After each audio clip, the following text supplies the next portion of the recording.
have an unidentified flying object. I'm Jack Oswald, and you're listening. This is Hudson Harmony, and you're listening to... I'm Richard C. Hoagland.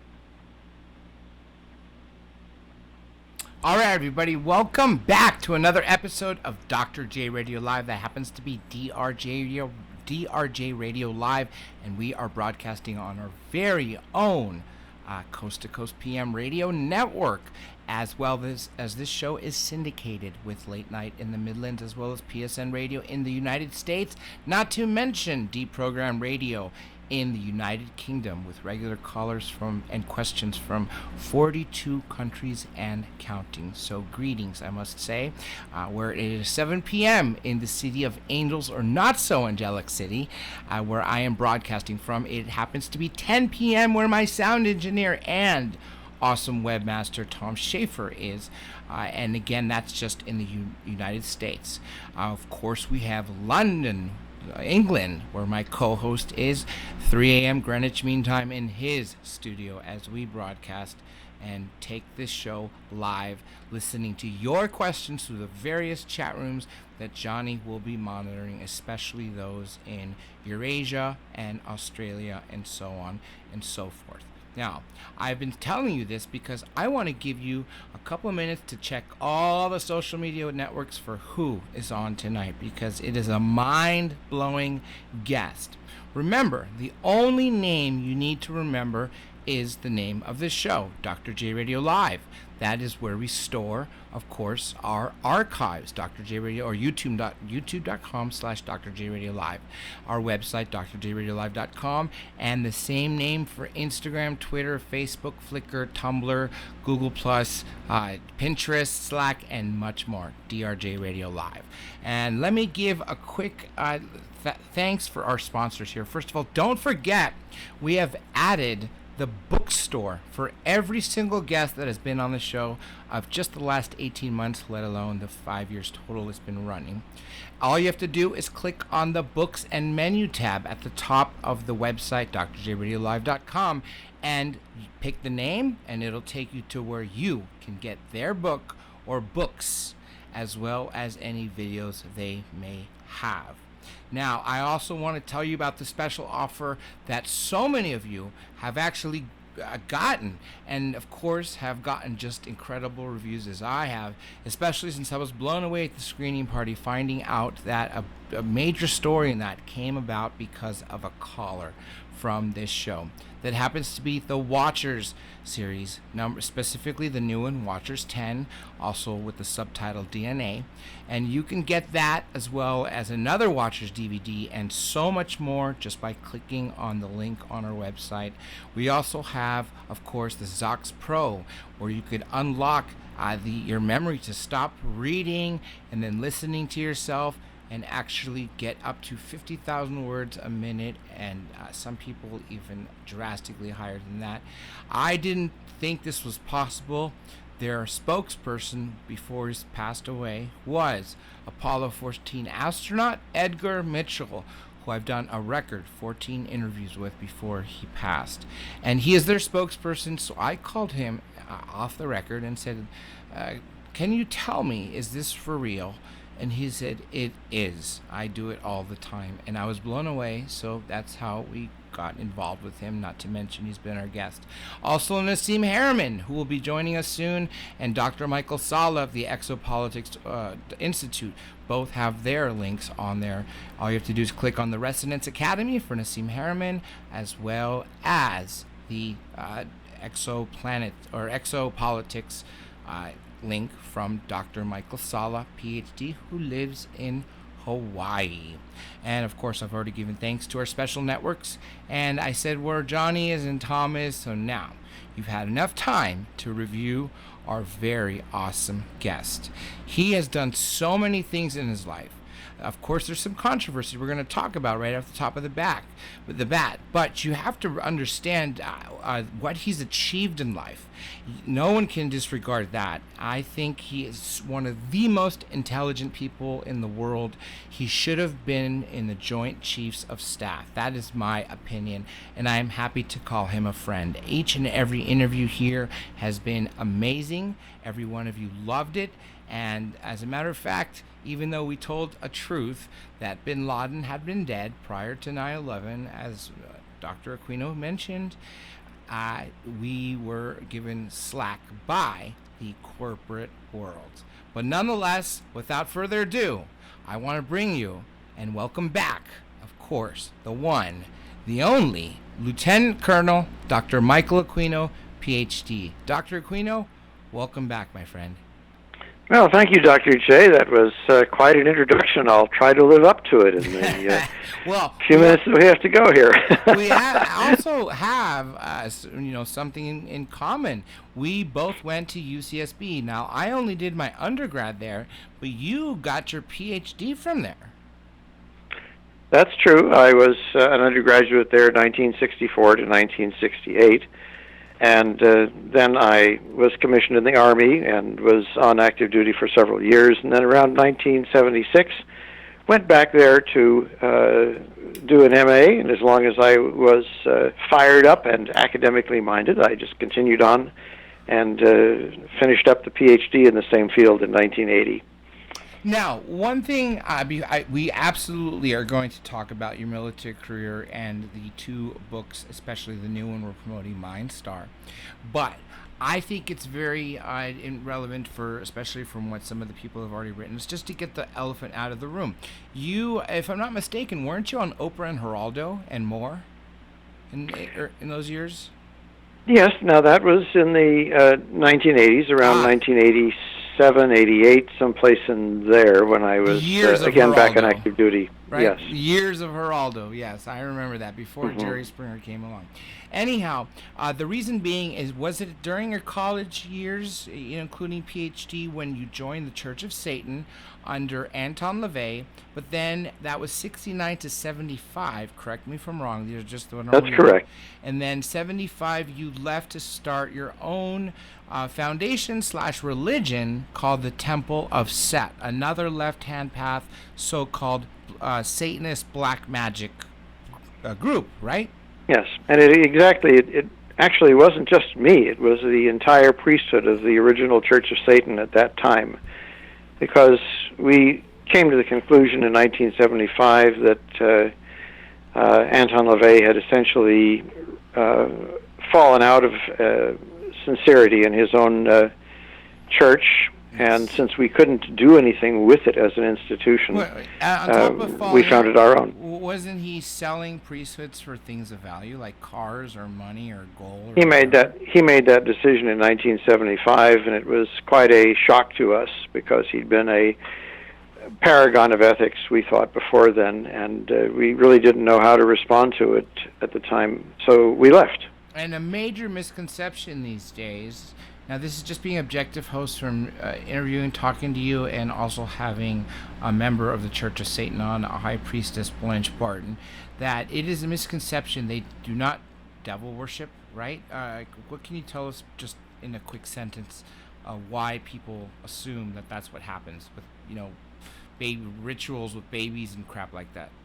Well, there's you can have a sincere religion without having rituals sacrificing babies, and the original Church of Satan that existed from 1966 to 1975 was a very sincere religion that did in fact believe in and proclaim its allegiance to Satan as a conscious entity in the universe.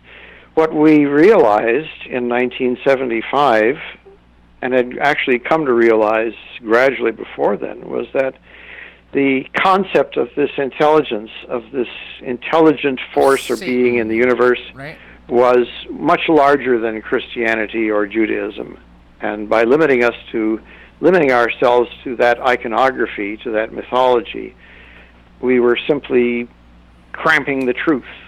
And one of the things we did, of course, in the Temple of Set was to go much farther beyond it into a larger universe, which we found very excellently prepared by the ancient Egyptian metaphysical system. And we will actually talk about the universe when we get to Mindstar. But now I want to talk about your distinguished military career, including the Spec Ops or Special Forces, as well as your stint as a professor at the U.S. Army JFK School of Warfare PSYOPs Division, or Psychological Warfare Division. So let's talk about the beginning. Okay. In the beginning actually goes back to my time as an ROTC cadet at University of California, Santa Barbara, where I learned that the John F. Kennedy Center for Special Warfare also handled the Army's psychological operations program, which, of course, interested me because it purported to find ways to influence battles and complete wars without shooting bullets into people or blowing them up. Instead, it was trying to win by argument, by persuasion, by propaganda, and similar means.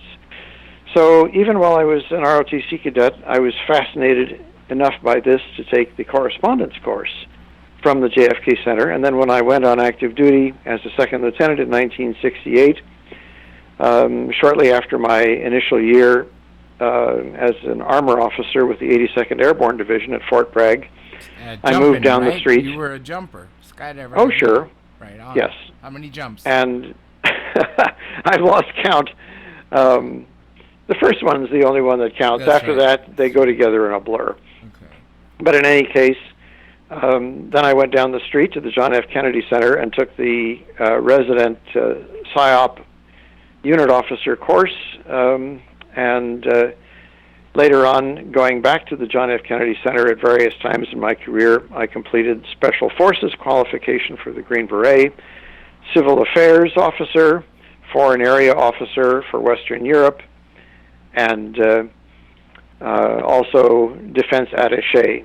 And I was a member of the Foreign Area Officer Career Program in the military, and my primary specialty, which incorporated essentially all of these fields, was a very rare one, 48 Golf, called Politico-Military Affairs Officer, which sort of interfaces between the entire defense establishment and the diplomatic and intelligence establishment. So I was, in that case, one of a very few people with that particular primary specialty. Did it interfere the fact that you were a member of Church of Satan and later Temple of Set founder in the Army? They knew about it from the moment that I joined the Church of Satan, and there was absolutely no concern whatever. It was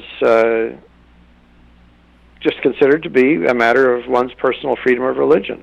And I didn't go out of my way to advertise it or treat it as anything unusual, and the Army responded in kind. So it never became an issue. The only time it came front and center was in the Satanic Panic of the 1980s, when an Army chaplain tried to use what he thought was my religion, but he was inaccurate about it at the time, as a vehicle to put through a scam with a fake child abuse accusation in order for himself and his wife to defraud the U.S. government of $3 million in a fake claim, which, of course, that was also didn't known work. as SAR, right? Satanic Abuse Ritual Scandal? Well, SRA, Satanic Ritual Abuse, which was the catchword that was used during the Satanic Panic of the 1980s, and which ultimately both the FBI and the National Center for Child Abuse and Neglect concluded had been an absolutely baseless scam from the outset of it at the beginning of the 1980s. There was absolutely nothing to it whatever. Now, following your retirement, you wrote what was originally a manuscript, and your intention was to get this in the hands of people who are actually fighting, and the manuscript was Mind War. to teach people, as you mentioned, to stop warfare using bullets and bombs and nukes and everything else.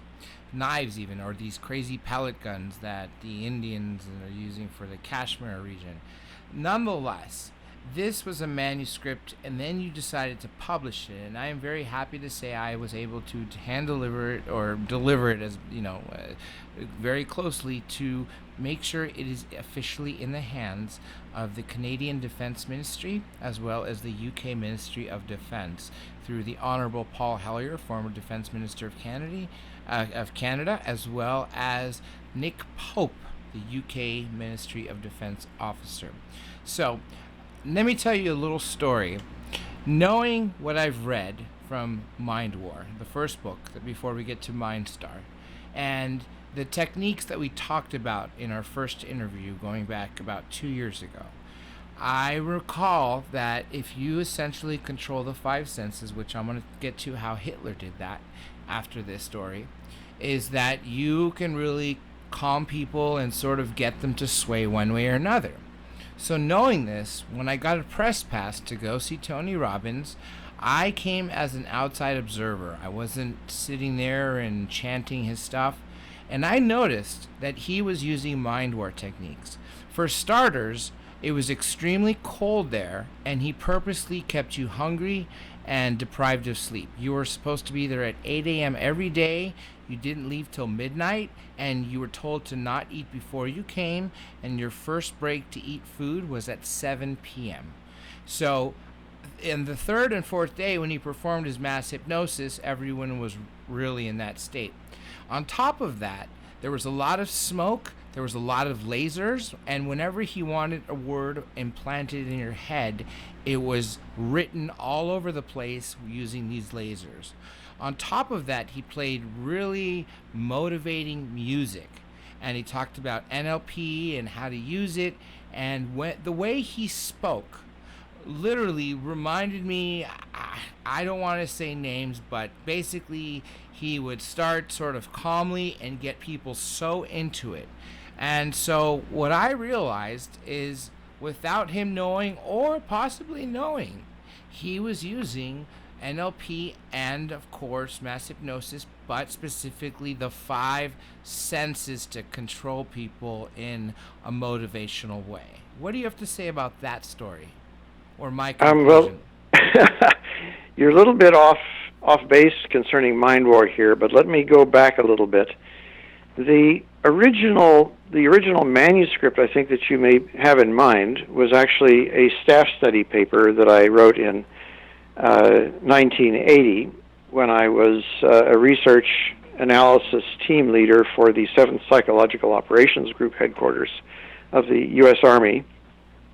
At that time, my boss was a colonel named Paul Vallely, and both of us were Vietnam veterans who were quite frustrated with the outcome of the Vietnam War, and in particular the ineffectiveness of the United States psychological operations there, the various propaganda campaigns and things that we'd run there.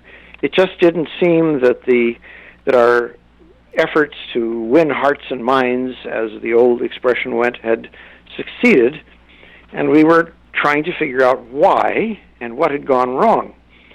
So Colonel Valley tasked me to draft up some research notes on this, and then he looked them over and he added his own conclusions and opinions, and the result was a staff study paper called From PSYOP to Mind War.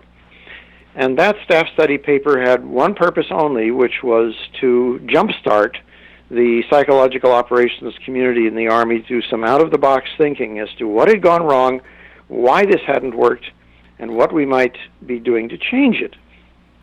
And the staff study paper went around Fort Bragg, went around through the government, got some positive interest, and then nothing much happened to it after that. It had its initial effect of provoking some people and waking up some people who were sort of snoozing at their desks, but it did not have really a follow-up to it in terms of any policy work at that time. And of course, it was about a 10-page paper, so it didn't really go into a huge amount of detail.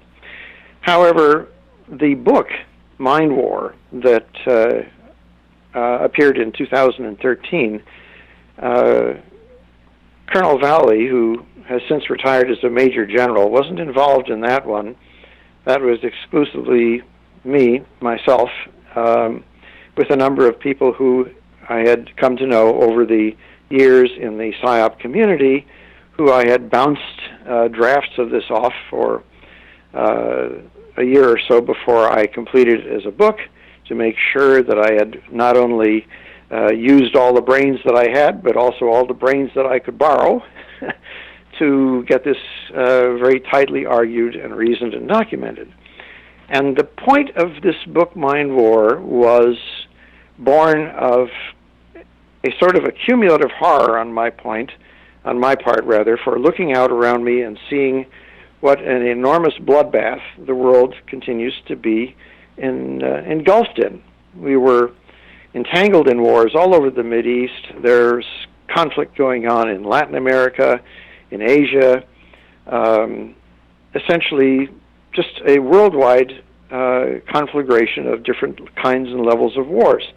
And if I realized nothing else over the years as a professional military person and also a political scientist, it's that violent wars aren't won by anyone. Mm-hmm. They may stop after a while, but everybody who's involved in them loses. Some people used to say, well, who won the Vietnam War? I said, nobody did. Everybody lost. Who won World War II? Nobody. Everybody lost. People died by the thousands and even by the millions in these wars, and that means that everybody lost. And whoever emerged at the end to be able to wave their flag might have lost somewhat less, but as soon as you have those kinds of conflagrations, those kinds of horror stories, you can't really say that one side or the other won. No. But the human being and the intelligent human consciousness, it seemed to me, could do better than this. We have been able to put people on the moon. We've been able to solve some very difficult diseases. We've been able to address all sorts of problems, and yet here we are still bathing ourselves in this orgy of violent war. Primitive and warfare, I said, yeah. Yes, or what I called phys war, or physical warfare. Mm-hmm. And I said, I bet that I can do better than this. So I sat down and used all my experience and my brain power, and again, all the advice of everybody that I could bring onto it, to come up with something better. And that something better was Mind War, and then I wrote the book up as a manual, how we do this, okay? So the purpose of Mind War was not some kind of sinister mind control. It was not to abuse people in any way. It was to stop phys war and to solve international difficulties and international crises without anybody getting a bullet in him or her or anybody getting their stuff blown up. And that was it. The idea behind it was to say, let's find out, let's look at the human functionality of every human being and figure out what it is that makes them get violent and see what we can do about this. So that set me off on the detailed research that went into it and came up with a number of several what I call psychons, or psychological control devices, to address the sort of uncontrolled violent tendencies in the human psyche, in the human mind. So the idea behind the prescriptions in Mind War are to come up with, first of all, to expose the reasons that people get irrationally violent and to correct those. And once this is done, you have people who are positively disposed to cooperating with one another to solve problems rationally. So if I say nothing else tonight about Mind War, I want to make that particular point, that it is simply designed to clear away the garbage from the way that human beings' emotions drive them around haphazardly, and to replace it with a very clear and a very positive attitude and cooperative disposition towards one another. That is the entire thing. when you mentioned a few minutes ago that you had been through a punishing experience with this seminar or person that you'd attended, and you said, well, it might have something to do with that, I couldn't disagree more strongly, because you were talking about somebody who is basically abusing the human consciousness and its tiredness features and its senses to beat you down into being more receptive and more obedient. Okay, Mind War doesn't do that. Mind War does not abuse you in any way. Mind War is just the opposite. Yes. It clears away that kind of thing so that you can see things very relaxed and very clear and very positive. So I would have talked to that. Had I seen that going on and somebody asked for an opinion of it, I'd say, this is all wrong. You really do not want to subject yourself to this kind of conditioning, because that begins to fall into the area of some of those stupid experiments that you saw in things like MK Ultra, where in that case the Central Intelligence Agency and the Defense Department were trying to break down human thought processes to bludgeon them into sort of mindless obedience, and that's all wrong. First of all, if you look at the actual way that human thought functions, that kind of an approach to where you break somebody down will result in a psychotic individual with very uncontrolled mental processes.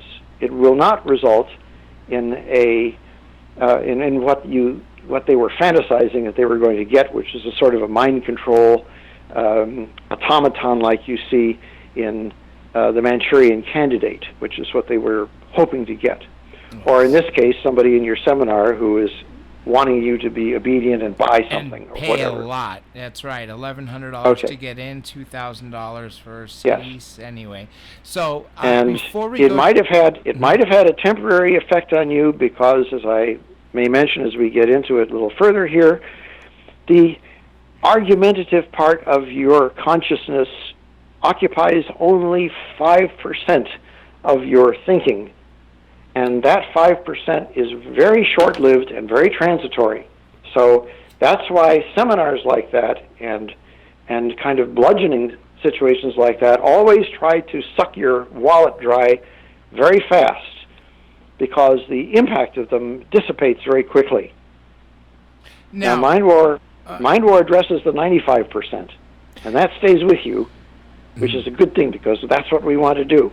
But the experiences like the one you went through, you can always see the writing on the wall, because right at the end of it they say, now, before you leave here tonight, you've got one opportunity now to spend $100 on this. Or $10,000. And you've got to do it right now, or you'll never have the opportunity again. And they know that, because they know that the kind of bludgeoning, the kind of conditioning you've been through is very short term, and when you wake up the next morning, you'll say, what the hell happened to my wallet? And that's how he went from being evicted about 30 years ago to being worth $500 million today, flying around in his little Learjet. Let's talk about, before we take our first break in about 10 minutes, let's talk about briefly someone else who misused this power, and he got everybody in his country, who was a loser, corporal, after World War I, almost homeless, couldn't do anything, and within 15 years, he had everybody giving allegiance to him, not to their country of Germany. And I'm talking about Nazi era, and specifically Adolf Hitler, who at one point literally had all of Europe and was a little even greedier when he was trying to go east through the Soviet Union and over, obviously, North Africa. Well, for one thing, Adolf Hitler didn't appear in a vacuum. And what happened was, of course, that at the end of World War I, Germany was very disadvantaged by the terms of the Treaty of Versailles. Yes. And added to that, of course, came along the Great Depression, which hit Europe along with the rest of the world and the United States at that time, which made things even worse there. And you had a very, at the same time, because of the desperation and the hunger and the unemployment of people, you had a great rise in the international communist movement, and at that time, the Communist Party was also the largest party in Germany. So the situation was in a very bad state of popular anger and disintegration.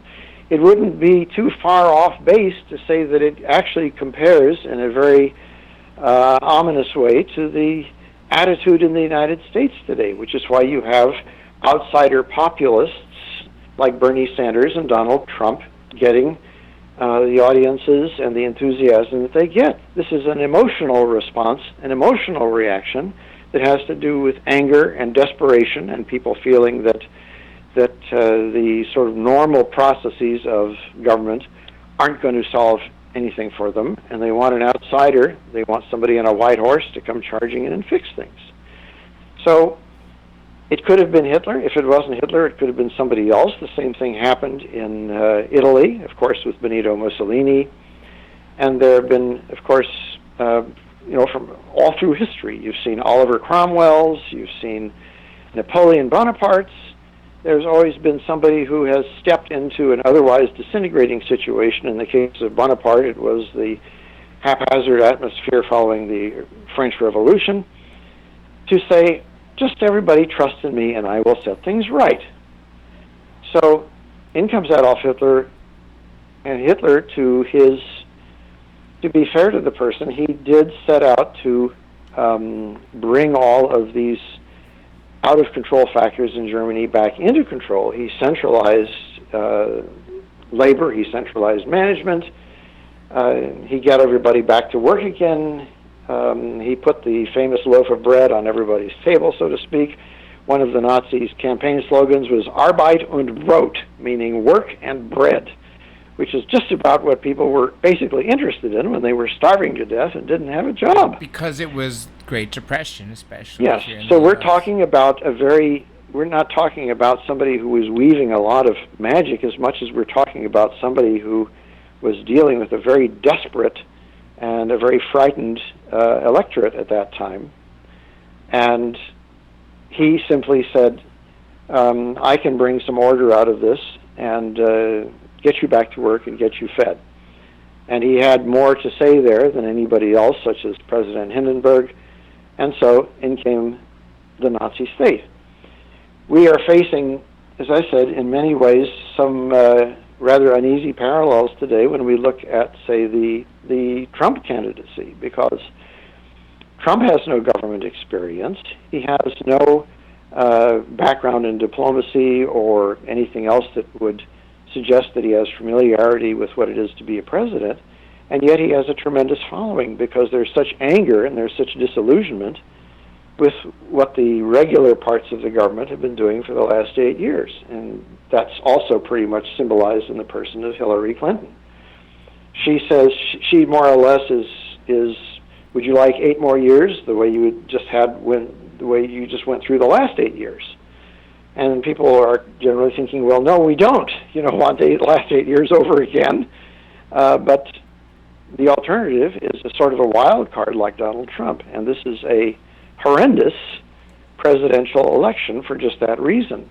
It's hardly what you'd call a couple of brilliant intellectuals with different perspectives on, say, the economy or foreign policy, appealing to the higher judgments of the American people. This is a food fight. Yes, I agree. As we've had, of course, our politicians right here, former POTUS candidate Governor Michael Dukakis officially endorsing Hillary, and then we had former Senator Gravel saying that not only does he endorse Bernie Sanders, but he predicted he would win.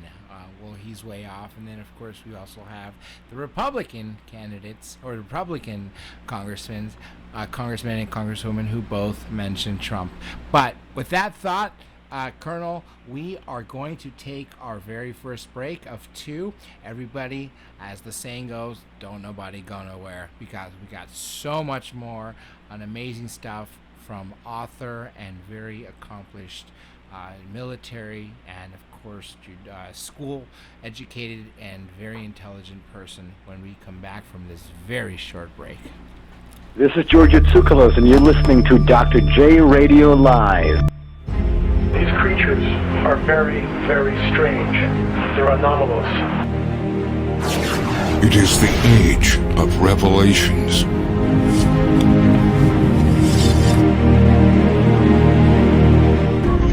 Bizarre creatures.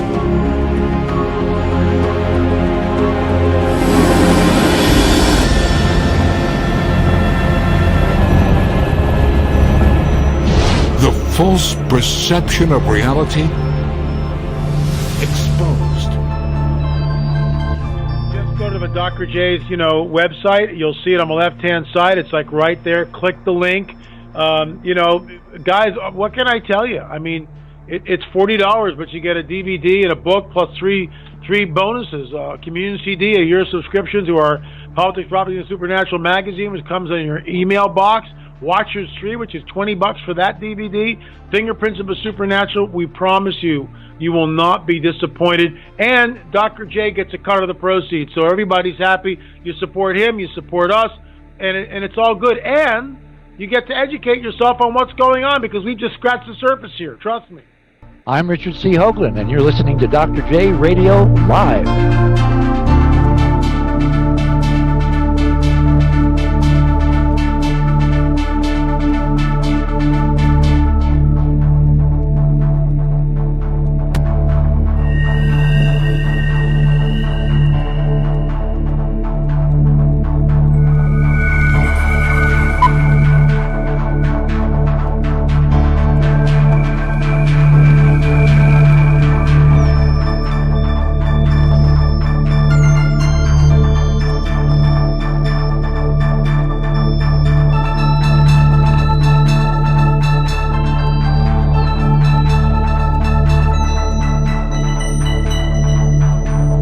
Torpedo impact now, 40 seconds.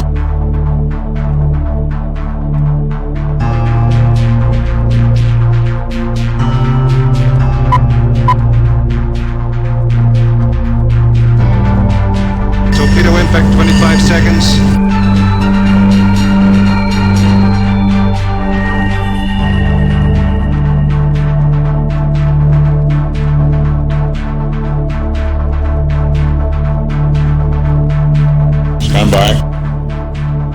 All ahead flank. All ahead flank. I'm Art Bell, and you're listening to Dr. J Radio Live.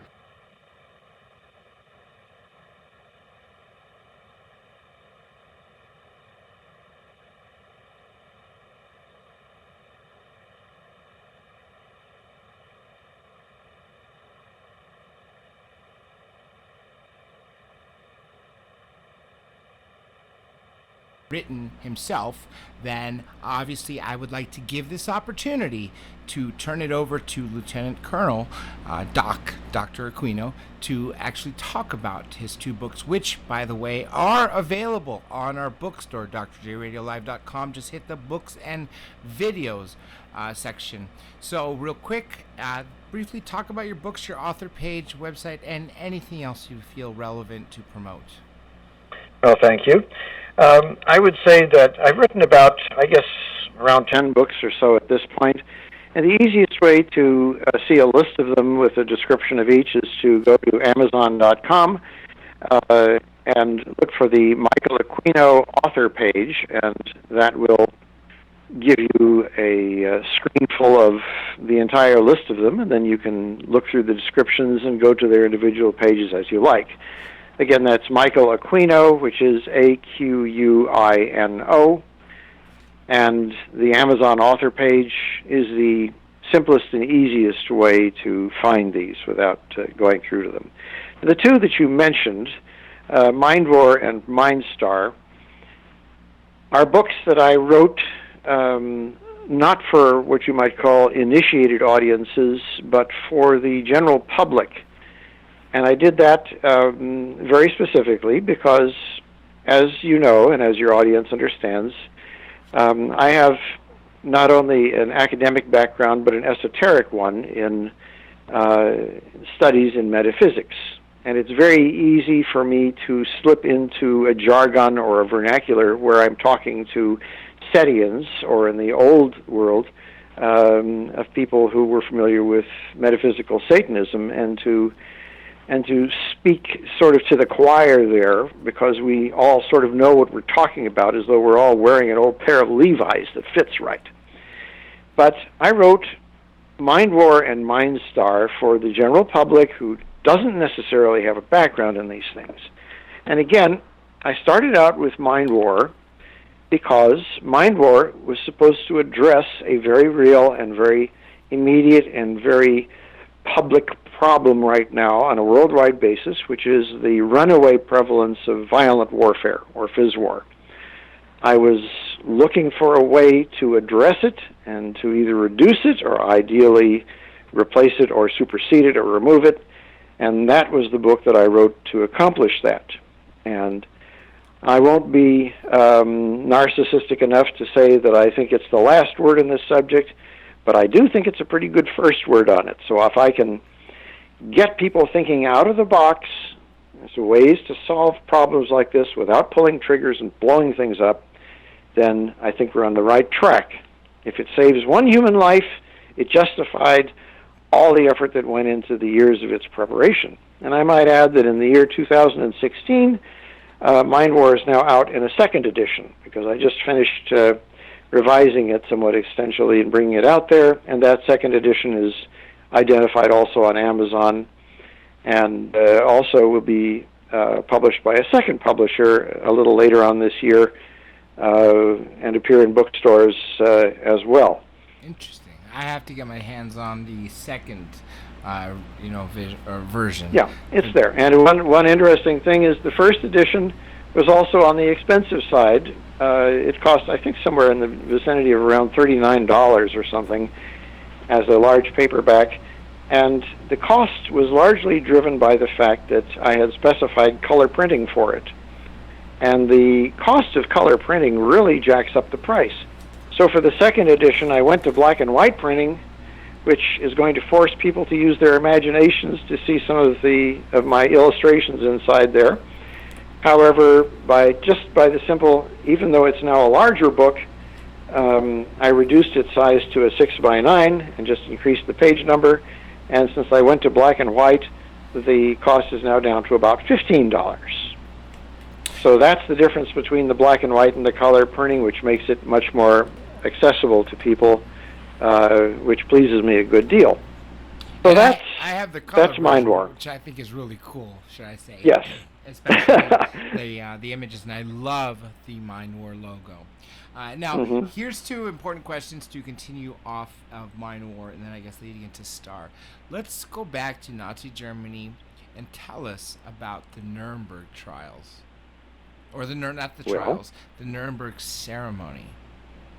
Oh, you mean the party congresses that used to go on, the big displays there in Nuremberg? Yes. Well, the Nazi Party was, in some ways, it wasn't really a political party in the way that we tend to think of political parties as being personal participatory things. It was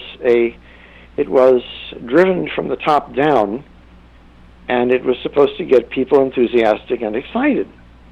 And you do that, of course, by having big spectacles in which everybody has a part. Everybody can march in a parade, whether they're carrying a rifle or a shovel or nothing at all. But they all feel like they're part of the same enthusiastic movement. So these large party congresses that were held every year were just that. They were sort of like the pep rallies before football games in a high school. And they didn't really do much more than that, except to say, here we are, we're all excited, we're all having a great time, have some beer and sausages, and let's all cheer the Fuhrer, and then let's go back and get to work again. So if you look at that, and then you look at the two conventions that we just had here in the United States this year, you also see RNC. You're talking about. Again, you see some rather depressing and alarming similarities, because both of these this year were largely staged events in which the delegates, the popular people who were supposedly representing even larger groups of popular people, didn't have anything to say, didn't have really anything to do except to just cheer on cue. And they got a parade of people up on stage, just like the Nazis used to get a parade of people up on stage making speeches to get everybody all excited and get cheering on cue.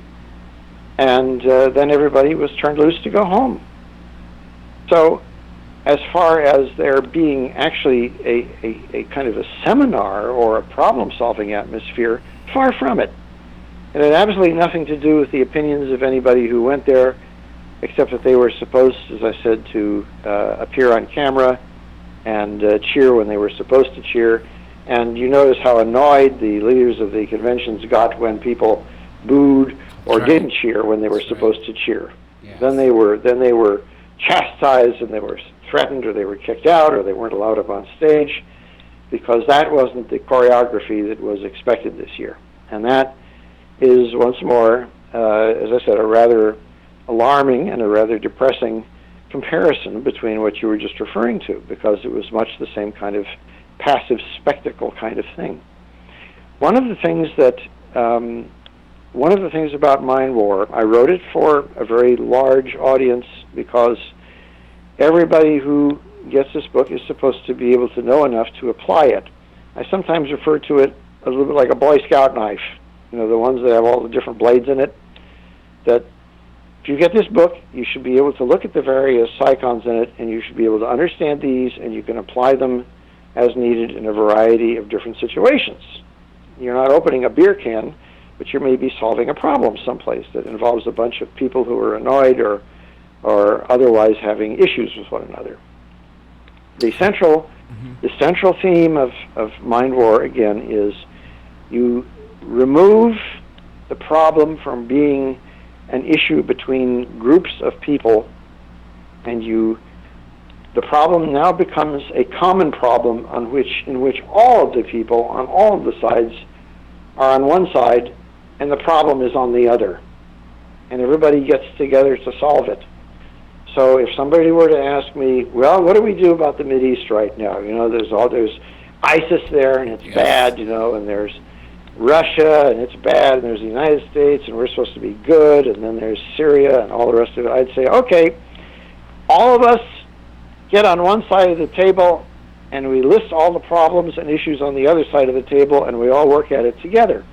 And Mind War will help to address the mechanical functionings and the electrochemical functionings of everybody's minds to give this its best shot, so that instead of everybody picking a fight with each other, they all shake hands and cooperate. This doesn't sound like it should be a big deal, Dr. J. This is actually very easy. No, I wrote a novel. One of the other books you'll find on my author's page is a novel. It's a Mind War novel, and it's an alternate history novel. I decided, people kept asking me, well, can you give us an example of how Mind War could work? And I said, okay, and then my initial idea was that I was going to take on the Cuban Missile Crisis. Which is what the next question I'm going to ask. And then I decided that was actually too easy. So I said, I think I'm going to see, could I have stopped World War II? At least in Europe. And I did some research, and the research that I did told me that if I had been able to apply Mind War in 1940, shortly after the French armistice, after Germany had reached that point where it had beaten the French, I could have stopped World War II in Europe at that point. And the novel is an example of how that could have come to pass. So you'll see a story there of some very rational and some very reasonable Winston Churchill's, Franklin Roosevelt's, Adolf Hitler's, Benito Mussolini's, Joseph Stalin's, and a host of other people who were principally involved. And they're all talking to each other, and they're all making sense. And guess what? World War II stops in 1940. And it isn't hard, and that's the point of the novel. This could have happened. Because they mediate and agree to give some and take some. And yes, because it was a cooperative effort, and because using some of the Mind War techniques, that are implied in there, because again, a lot of the psychons that I refer to today require modern technology. So I had to sort of assume some beneficial situations concerning some of these psychon factors back then.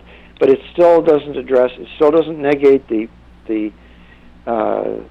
presumption of the storyline and the novel that if people had been cooperatively sitting down with one another, they could have brought World War II to a screeching halt. You wouldn't have had any Auschwitz.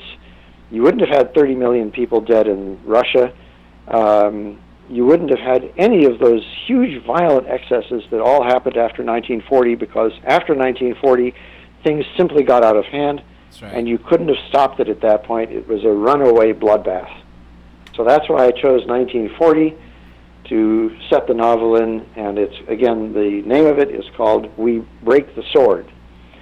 And that comes from a famous statement by Friedrich Nietzsche, who at one point said, at some point, a nation that has distinguished itself in war and that has come to the height of its international power will, because of its intense commitment to morality, say, we break the sword, and will abandon its warlike attitude. So this was an attempt to say, well, what would happen if in 1940, after taking all of Europe, Adolf Hitler had suddenly gotten really rational and really smart and said, all right, everybody, no more. I break the sword. Yeah, okay. Yeah. Stopped the North African front and stopped the Eastern Front with Russia. You bet. Now, you had a whole bunch of situations. You had Mussolini, who was in a jam in North Africa. He'd gone into places like Ethiopia from Italian Somalia because he had ambitions that he was going to go up through Egypt and take over the Suez Canal. And guess what? He got partway up through Ethiopia, and then the British cut off his lines of supply, and there he was with his face hanging out. So this entire peace process that's addressed in the novel there gets him off the hook, too, not to mention the fact that, as he pointed out to Hitler, he was being besieged by a bunch of overambitious generals who wanted to go attack Greece later on that year. That's right. They had two fronts in Greece. And they made a mess of it. The Italians on the east and the Nazis on the front from Albania. Yeah. So by setting this novel when and where I did, I not only stopped the situation with regard to the German war effort, but also the Italian one, and other nations too, because at that point, the United States wasn't involved, but the United States was, of course, very concerned about these instabilities and was a participant in the process. Later on in the same novel, I get into the Manhattan Project, and actually, again, through the processes of mind war, bring that program to a halt in favor of a more peacefully oriented one. So you wouldn't have had a Hiroshima or a Nagasaki if this had done. Are all those people dead? That's the kind of thing that's the kind of vision that I had for this mind war thing. So if I were to address the Mideast, I would be looking for this kind of blunt, clear-headed thinking. And as I said, the thing about mind war is that all these procedures that are discussed in it are not rocket science. They're not hard. Yes. If you use normal human intelligence, you can do these things. So all we have to do is have the resolve to actualize them. And drop the ego. That's a major There thing. you go. Yeah. I remember reading Mind War. It just made so much sense. It's like I'm blown away. It's not practiced. Now you have if I can rant on a little further on this, I mentioned a little earlier that about 95% of human thinking takes place at the subconscious level. Yes. And the thing about this is that everything that determines our perceptions of what reality is, which in turn kind of predispositions our interpretations of morality, is actually the result of factors that are going into our brains all the time at the subconscious level, through the electromagnetic spectrum, through sight, through sound, through color, through magnetism, through brain waves, and all the other psychons that are involved here. And right now, this is all very haphazard. This stuff can be controlled. And by controlled, I mean you can turn off the things that are making people antagonistic and irrational and switch these over to things that make them pleasant and cooperative and smart, just by turning a few dials, on a few electrical instruments. Really. Some of this stuff is even available as apps for iPhones today. That's how much fun this could be, really. You don't need multi-$1,000 instruments or tone generators or things like this. You can get this stuff, you can download it, from the iTunes store and go from there. For free. It might cost you 99 cents, But people can do this. We just have to want to. I sound like I'm standing up on one of the chairs in my house and yelling at the phone, but I get this passionate about it because I'm not asking for the moon here. This stuff is easy, it's inexpensive, and all we have to do is just want to do it. Now, real quick, first of all, I have to get my copy on that novel about how history would have been rewritten. But let me quickly ask you about the Cuban Missile Crisis, how you would have handled that, and then we have some really interesting stuff that are coming in from people. Well, the Cuban Missile Crisis was, if you look at it retroactively, it was actually much more simple than it seemed at the time, because the problem had to do with a half-an-hour window of destruction that was sort of what you might call the balance of terror, or mutually assured destruction, MAD, between ourselves and the Soviet Union atomic ICBM fleet. In short, if we pressed the button over here, it would take our ICBMs a half an hour to get to the Soviet Union and blow it to bits, and if they pressed their button, it would take them a half an hour to get here and blow us to bits. Now, the balance in that, which a lot of people assume is, the reason that nobody did press the button, is because in that half an hour, the other side can see what's happening, and they can press their button. So nobody gets the jump on anybody else, and nobody's going to press the button because they know that they'd be committing suicide if they did it. So there's a little problem with this. The United States, as it happens, had a whole bunch of Jupiter ICBMs in Turkey. Yes. And it would take them less than 5 minutes. Yeah, facing over the Black Ocean into Moscow. Yes, I think Khrushchev exactly. Went over there. We're talking about a 5-minute warning, you might say, for them to leave Turkey and go blow the hell out of Moscow. That's right. Now, let's say that you're Nikita Khrushchev, and you say, well, that isn't very nice. In other words, it isn't going to do me any good if the Americans decide to conduct a preemptive strike with those Jupiters, because I won't have enough time to shoot back at them because I'll be blown up first. So what am I going to do? I know what I'm going to do. I am going to do what they did. I am going to put some missiles within 5 minutes of Washington, D.C. And when you mention Jupiter warheads, you're talking about nuclear weapons that you bet. Got you. Yes. So the whole explanation for what the Soviet Union was doing was attempting to restore a balance of terror by saying, okay, you have put us in a situation where we've got a 5-minute warning, we're going to put you in a situation where you have a 5-minute warning, and that way neither of us will, again, be able to punch the button. That's right. Because neither of us would have enough opportunity to do anything about it. Now, that isn't the way that Washington wanted to think about things. We didn't want to be in the same position that the Soviet Union was in. So we got all bent out of shape and said, we aren't going to let you put 5-minute missiles into Cuba. Into Cuba, facing New York and Washington, right? You got it right. So what was good for the goose was not good for the gander in this particular instance. And the only way that we got out of this was that Kennedy and Robert Kennedy got a secret backdoor deal, as per Robert Kennedy's book 13 Days in the movie. For the United States agreed to take its missiles out of Turkey in exchange for the Russians taking their missiles out of Cuba. This restores a half-an-hour balance of terror to both sides. the only provision was at the time the U.S. government didn't say anything about that because it didn't want to imply that it had actually given up anything, and it just said, well, if you take your missiles out of Cuba today, within 6 months we'll have ours out of Turkey, as long as you don't actually tell anybody that we promised you were going to do that. But that's what actually happened.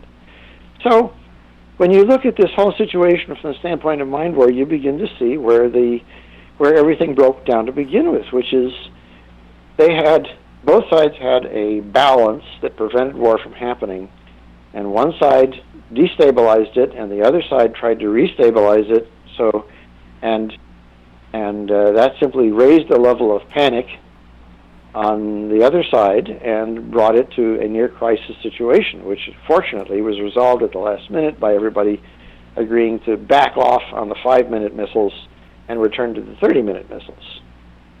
So mind war would have basically said, you anticipate these things beforehand, you don't let them come up and hit you in the ass, and the United States should have known beforehand that it was asking for trouble by putting 5-minute missiles into Turkey and not done it to begin with. Then you probably wouldn't have seen an effort by the Soviet Union to put its missiles into Cuba.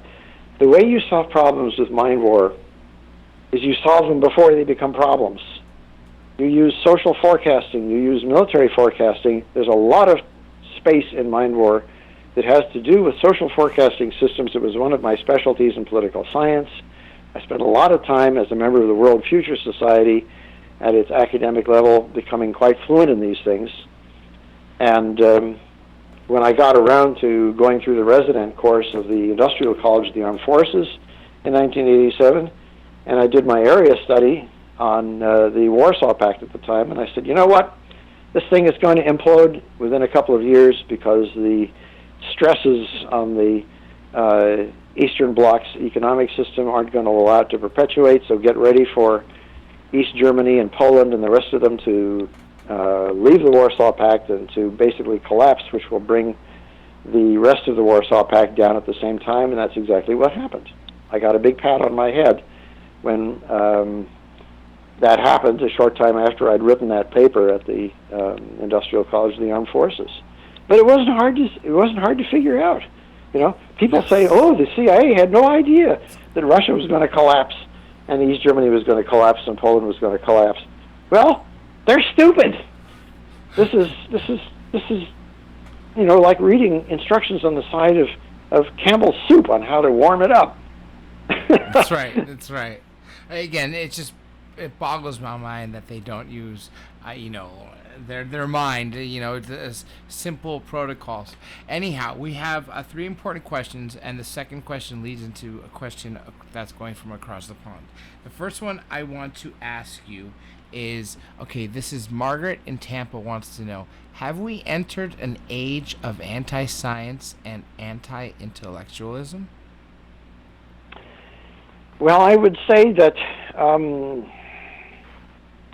there certainly is a lot of tension here, because you've seen books with titles like The Dumbing Down of America, and I think all of us here are smart enough to realize that the U.S. educational system is broken. No. It's in a mess, and one of the reasons that it's broken is that the notion of education has given way to something much more desperate, which is using college to get a job. Yeah. Nobody's interested in becoming educated and learning how to think and be an analytical intellectual anymore. They want to, if they go to college, they want to come out of it at the other side and get a good job. And just getting a BA in something, these days doesn't do that for you. Doesn't mean anything. That's right. So everybody's running scared, and that's one of the reasons for it. And of course, it's just as desperate and even worse in some other countries. I mean, kids in Japan commit suicide if they can't get into the right college, and it gets just as desperate in places like China, where there's a tremendous amount of competition to get any kind of an education. And again, they're not thinking in terms of becoming wise people in philosophical matters, so to speak, or in what you might call discriminatory intellectual activities, they're desperate to get a job and secure their futures. So there you have, I think, it isn't so much that people want to, that people want to be stupid. It's that people are frightened and they're desperate concerning, and they have a very negative outlook concerning their future right now, where they think that their kids aren't going to face a future any better than their parents, which is the way people used to look at things. Is that the future is going to be brighter and better for my kids than it is for me. It's now just the opposite. The kids are moving back into the parents' homes, and they can't get jobs, and their incomes are down, and they're desperate. Yes. So you can't really blame it on the educational process itself. What you could blame it on is just, unfortunately, society, right? Society and the economic stresses that are beating everybody so badly right now. That would be my response to that. Let's get these other two questions before we take our next and final break before we have a final 40 minutes for the show. Okay, this leads into the question from across the pond. This is Henry in Indianapolis, Indiana. What can you tell us about MK Ultra that you know and we may not know? Well, it was a stupid program from the outset. I mentioned a little earlier, I think, that when the CIA started MK Ultra and the programs that preceded it and the programs that went on after it, such as the Operation Stargate programs that went on in the Defense Department sometime after that, I wrote a paper called Project Stargate, $20 million up in smoke and mirrors, to indicate, what a bunch of futility and idiocy these things were. I mentioned a little earlier that the CIA, after World War II, and particularly after the Korean War, when there was some initial scares about, the communists know how to brainwash people. Well, the communists know how to intensively subject people to ritualized indoctrination, but that's nothing new. I mean, that goes on all the time, and there's nothing supernatural about it, and it's certainly nothing that qualifies under the label of brainwashing like you saw in the Manchurian Candidate movie. But that's what the CIA wanted to do. They wanted to see if they could come up with a mind control robot that they could use to program, like Lawrence Harvey in the movie, to go off and assassinate somebody. Or Denzel Washington and Liev Schreiber in the modern day Manchurian. You got it right. To be a Lee Harvey Oswald or a Sirhan or some kind of an automaton stooge who can't remember what he's doing or for whom or why. So the CIA failed miserably with MK Ultra, and the reason they did, and the reason that I could have told them up front again that they would fail, is again because the human brain, if you look at what I call in the book human thought architecture, simply doesn't function that way. I sound like a broken record. 95% of what makes us do what we do is electrochemical impulses coming in through our senses at the subconscious level through everything that I address in the psychons in the book. And the CIA program of MK Ultra was addressing none of that. They were dealing with the 5% of human behavior which is called algorithmic thought and not pattern thought. And algorithmic thought is very transitory and very fragile and goes kind of in one ear and out the other. It's the kind of thing that you were being subjected to, Dr. J, when you were at that high-pressure seminar. Yeah. Okay? Which means that for a very short time you can browbeat somebody into cooperation, or you can drug them into being passive if you give them LSD or some other build-up thing. They used LSD, right? Yeah. But yes, and all it did was scrambles people's heads. I mean, you can listen to lectures by Timothy Leary, and or Ken Kesey or whatever, and you can understand that this kind of thing is completely unpredictable and completely uncontrollable. You can have a great time, or you can have a bad trip. It depends on all sorts of ulterior factors, but what it does not do is allow somebody else to control your brain. So the MK Ultra thing was, and there's a very good book. I'm trying to pick up the name of it right now. Acid Dreams, I think it's called, is the name of it, which looks at the entire CIA drug testing program as it was being applied during the heyday of LSD experimentation. Ken Kesey and others, of course, were some of the people who participated at Stanford University, where he was a creative writing student at the time. And this stuff did not work, would not work, and could not work. All it did was wreck the personalities of the people that were being subjected to this misuse of their brains. The brain is an organ. It's an electrochemical organ, and if you put the wrong stuff into it, you can mess it up very badly. And that's what the CIA did. That's one of the things that Mind War doesn't do, because we do not intrude upon the brain's normal function. The only thing we do is we help to regulate some of the purely natural electrochemical functions that are coming into it through your outside senses. Remember, consciously, you perceive only a very tiny portion of the electromagnetic spectrum. A huge amount of that stuff is going into your brain and affecting you, and you don't know anything about it. I could turn on a machine right now that would generate alpha through this telephone, alpha brainwaves. Mm-hmm. That would put you in a very pleasant and positive disposition, not cranky like you are right now, okay? And and you wouldn't know about it, because those alpha waves that your brain would be resonating with are below your conscious level of hearing. It's at the infrasonic level. That same thing would go through this telephone to the microphone and out to all your listeners and put them in the same frame of mind of being positive. That's how subtle this stuff is, and how easy it can be made to work and do a good job. The CIA didn't know any of this, didn't do anything like this at all. It was just busy playing scramble the brains of the subjects that had got there. So I would say that if they had asked me at the time, and I was in high school at the time, that MK Ultra was operational, I would have said, you're wasting your time and you're just hurting your experimental people on this, so stop it. And I'm glad you mentioned Timothy Leary, because I have a great friend who's produced a lot of movies, and he gave me the Leary Project, and it's basically the last living with him for 6 months and recording what he does. And you're right, he's just a goofball. And one other thing with regards to subconscious, that's essentially what NLP is, right? To reprogram your subconscious. But if you want to comment on that, go for it. But then I'm going to turn it over to the Atlantic Pond, because Johnny Webb has at least one question waiting.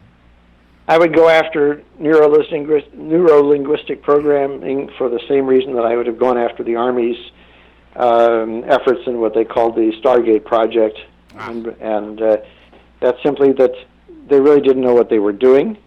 And neuro-linguistic programming, again, was using a few very transitory kind of conscious programming devices, much the same as the EST people were doing, under old Werner, what's his name here, during the 1980s, and probably what you ran into in that seminar, to try and jerk people's thinking around. And again, that's not how thought architecture works. The NLP people were completely at sea about the actual electrochemical functioning of thought architecture. That's surfaced for the first time in Mind War. It's the result of all the research, that I went into and did with it. And again, it's not just me, it's an awful lot of people that I consulted with over the years in U.S. Army psychological operations research, in political science research. In the 1980s, I spent a lot of time with Michael Murphy and Steve Donovan with the Transformation Project down here in San Francisco. Michael Murphy was the fellow who founded the Esalen Institute down there below Big Sur.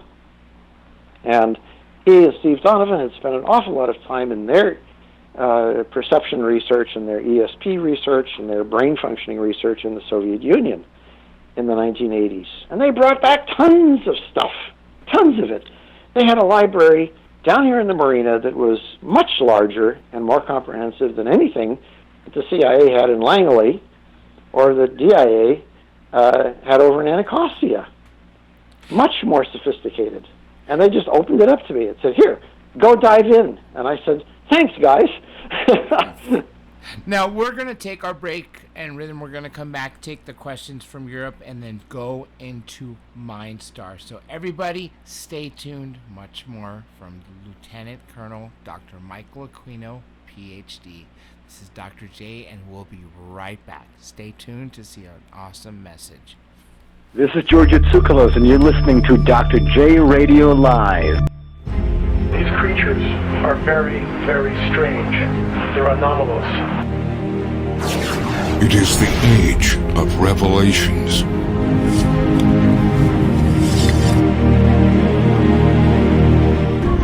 Bizarre creatures.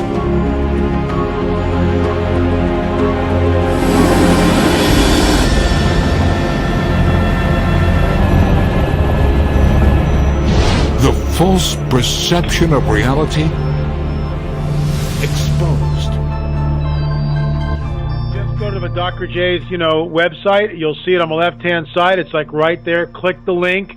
Guys, what can I tell you? I mean, it's $40, but you get a DVD and a book plus three bonuses. Communion CD, a year subscription to our Politics, Prophecy, and Supernatural magazine, which comes in your email box. Watchers 3, which is $20 for that DVD. Fingerprints of the Supernatural. We promise you will not be disappointed. And Dr. J gets a cut of the proceeds. So everybody's happy. You support him, you support us, and it's all good. And you get to educate yourself on what's going on, because we just scratched the surface here. Trust me. I'm Richard C. Hoagland, and you're listening to Dr. J Radio Live.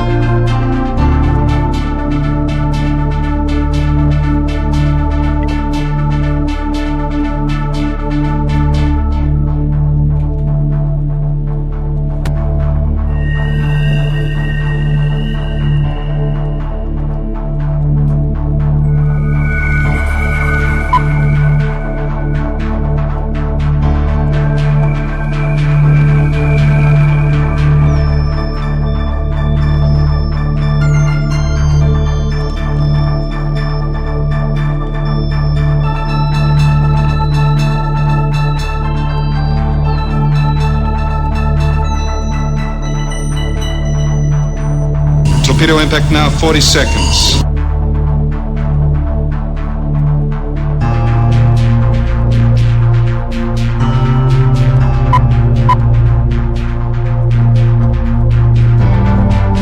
Torpedo impact, 25 seconds.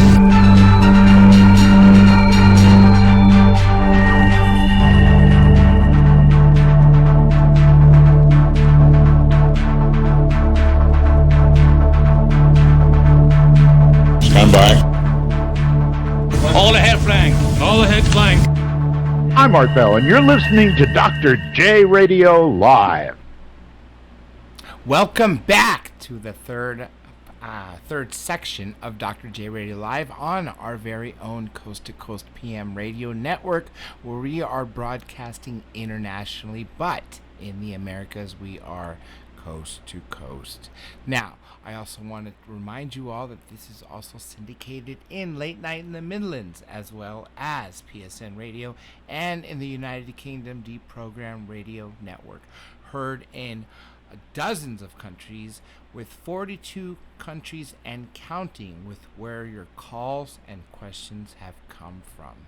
Now, before we continue, I want to give it back to Lieutenant Colonel Dr. Michael Aquino to again talk about the books which are available in our bookstore, and we will go into Mindstar this hour. All you have to do is go to drjradiolive.com, hit the books and video section, which will take you directly to all the names of our guests. Find Michael Aquino, click on it, and it'll take you to his pages. Now, Dr. Aquino, let's talk about the books once again, and the website, your authors page that you have. Yes, well, the easiest way to see a list of all my current books, and as I said, there are somewhere around 10 of them, I believe, at the moment, is to go to Amazon.com and look for the Michael Aquino authors page. And you can just type my name in, Michael Aquino, Michael, last name Aquino, and that should bring up information on how to get to the authors page. I'm not sure whether that same page is echoed through onto Amazon UK. If it is, fine, but if it isn't, just go to the basic Amazon in the United States and you'll certainly find it there. And the same books that are available on Amazon in the United States are certainly available in Amazon UK as well. And all of them are there in both paperback and in Kindle electronic book versions. And of course, like we said, they're already on the website. Again, just go to drjradiolive.com, hit the books and videos tab on the upper right corner, and find Michael Aquino. And I'm astounded. I did not know you had that many books. I only have 3 myself. But nonetheless, let's pick up where we left off before we jump into the dynamics and the specifics of Mindstar by going across the pond to ask a question that was very relevant to what we were speaking to before, which was MK Ultra and psychological warfare. Johnny Webb, you with us? Good evening, Dr. J. Good evening, Dr. Aquino. Hello. Hi, guys. Right, well, we've got some Facebook questions coming in, and they're coming in thick and fast, to be honest with you, but I'll read a couple of them now. The first one comes from Alan in Dover in Kent, and he asked Dr. Aquino, as you may be aware of the recent release of John Hinckley Jr., who in 1981 Washington, D.C. attempted to assassinate the then U.S. President Ronald Reagan. He shot him with a .22 caliber RG-14 revolver 6 times, hitting the president and others with him. He believes it was under MK Ultra. Do you, Dr. Aquino, think it's at all possible that he can be reactivated to kill again? And on the same line, Sally in Gloucestershire on Facebook, England, she asked Dr. Aquino, was Hinckley an MK Ultra, and was Catcher on the Right a trigger for his handler? I don't think that MK Ultra as a program had any influence, or rather had any effect or connection with Hinckley at all. And similar speculations have been raised about people like Lee Harvey Oswald or Sirhan Sirhan, and of course the controversy about who shot, Martin Luther King and other celebrated incidents like this. The MK Ultra program was basically shut down. I have the exact dates in mind more, but it was shut down in the late 60s or early 70s at the very latest. And it was a complete failure in terms of trying to program anybody to do anything. All it did, as I said, was scramble people's brains. The data about it pretty much came out in the hearings that went on in Congress at that time, and I've also, of course, seen the files on this within the agencies themselves, and believe me, if there was anything worthwhile there, I would have noticed it and I would have commented on it. The only thing that these programs did was to use up a lot of taxpayer money doing stupid stuff because somebody had seen a movie like The Manchurian Candidate and decided, oh, that looks cool. I wonder if we can work that up and we can have some fun with all these drugs at the same time. Those things were a waste of time, an utter waste of money. I can't say that enough because I have gone into research myself concerning the actual way that human brains function on the conscious and subconscious level. I've spelled it all out in Mind War. It's right there for you to see all the citations, all the explanations as to why the human brain does what it does, why you think the way you think at the subconscious and conscious levels, and what you can do about it to realize it, to protect yourself, to protect other people, to use these things in a sane, sophisticated way. So I would, that would be my answer. I mean, I think that people like Hinckley are, I don't know what drives people to do things like try and go out and kill a bunch of people just to get their names known. I think author John Fowles, who I happen to admire a great deal, said that everybody wants to be known. They want to be remembered. They don't want to have gone through life and disappear and have nobody care that they existed or not. And ideally, they want to create love, like a John Lennon. But people who can't create love or don't know how to do it or aren't skillful enough to do it have learned that if they create hate, they can also be remembered.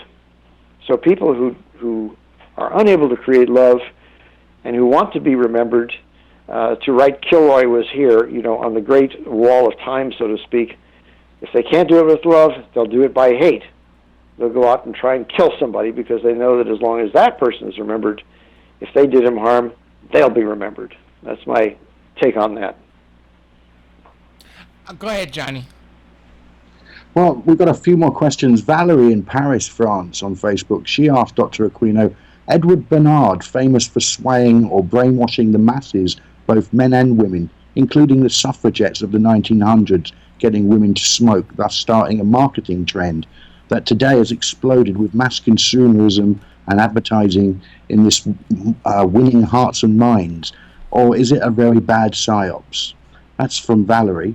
Ben in Jersey asked, psychological warfare program or propaganda course. Did you also study numerology with that, and what do you know about it? And is it a tool being used by the NSA today with neurolinguistics?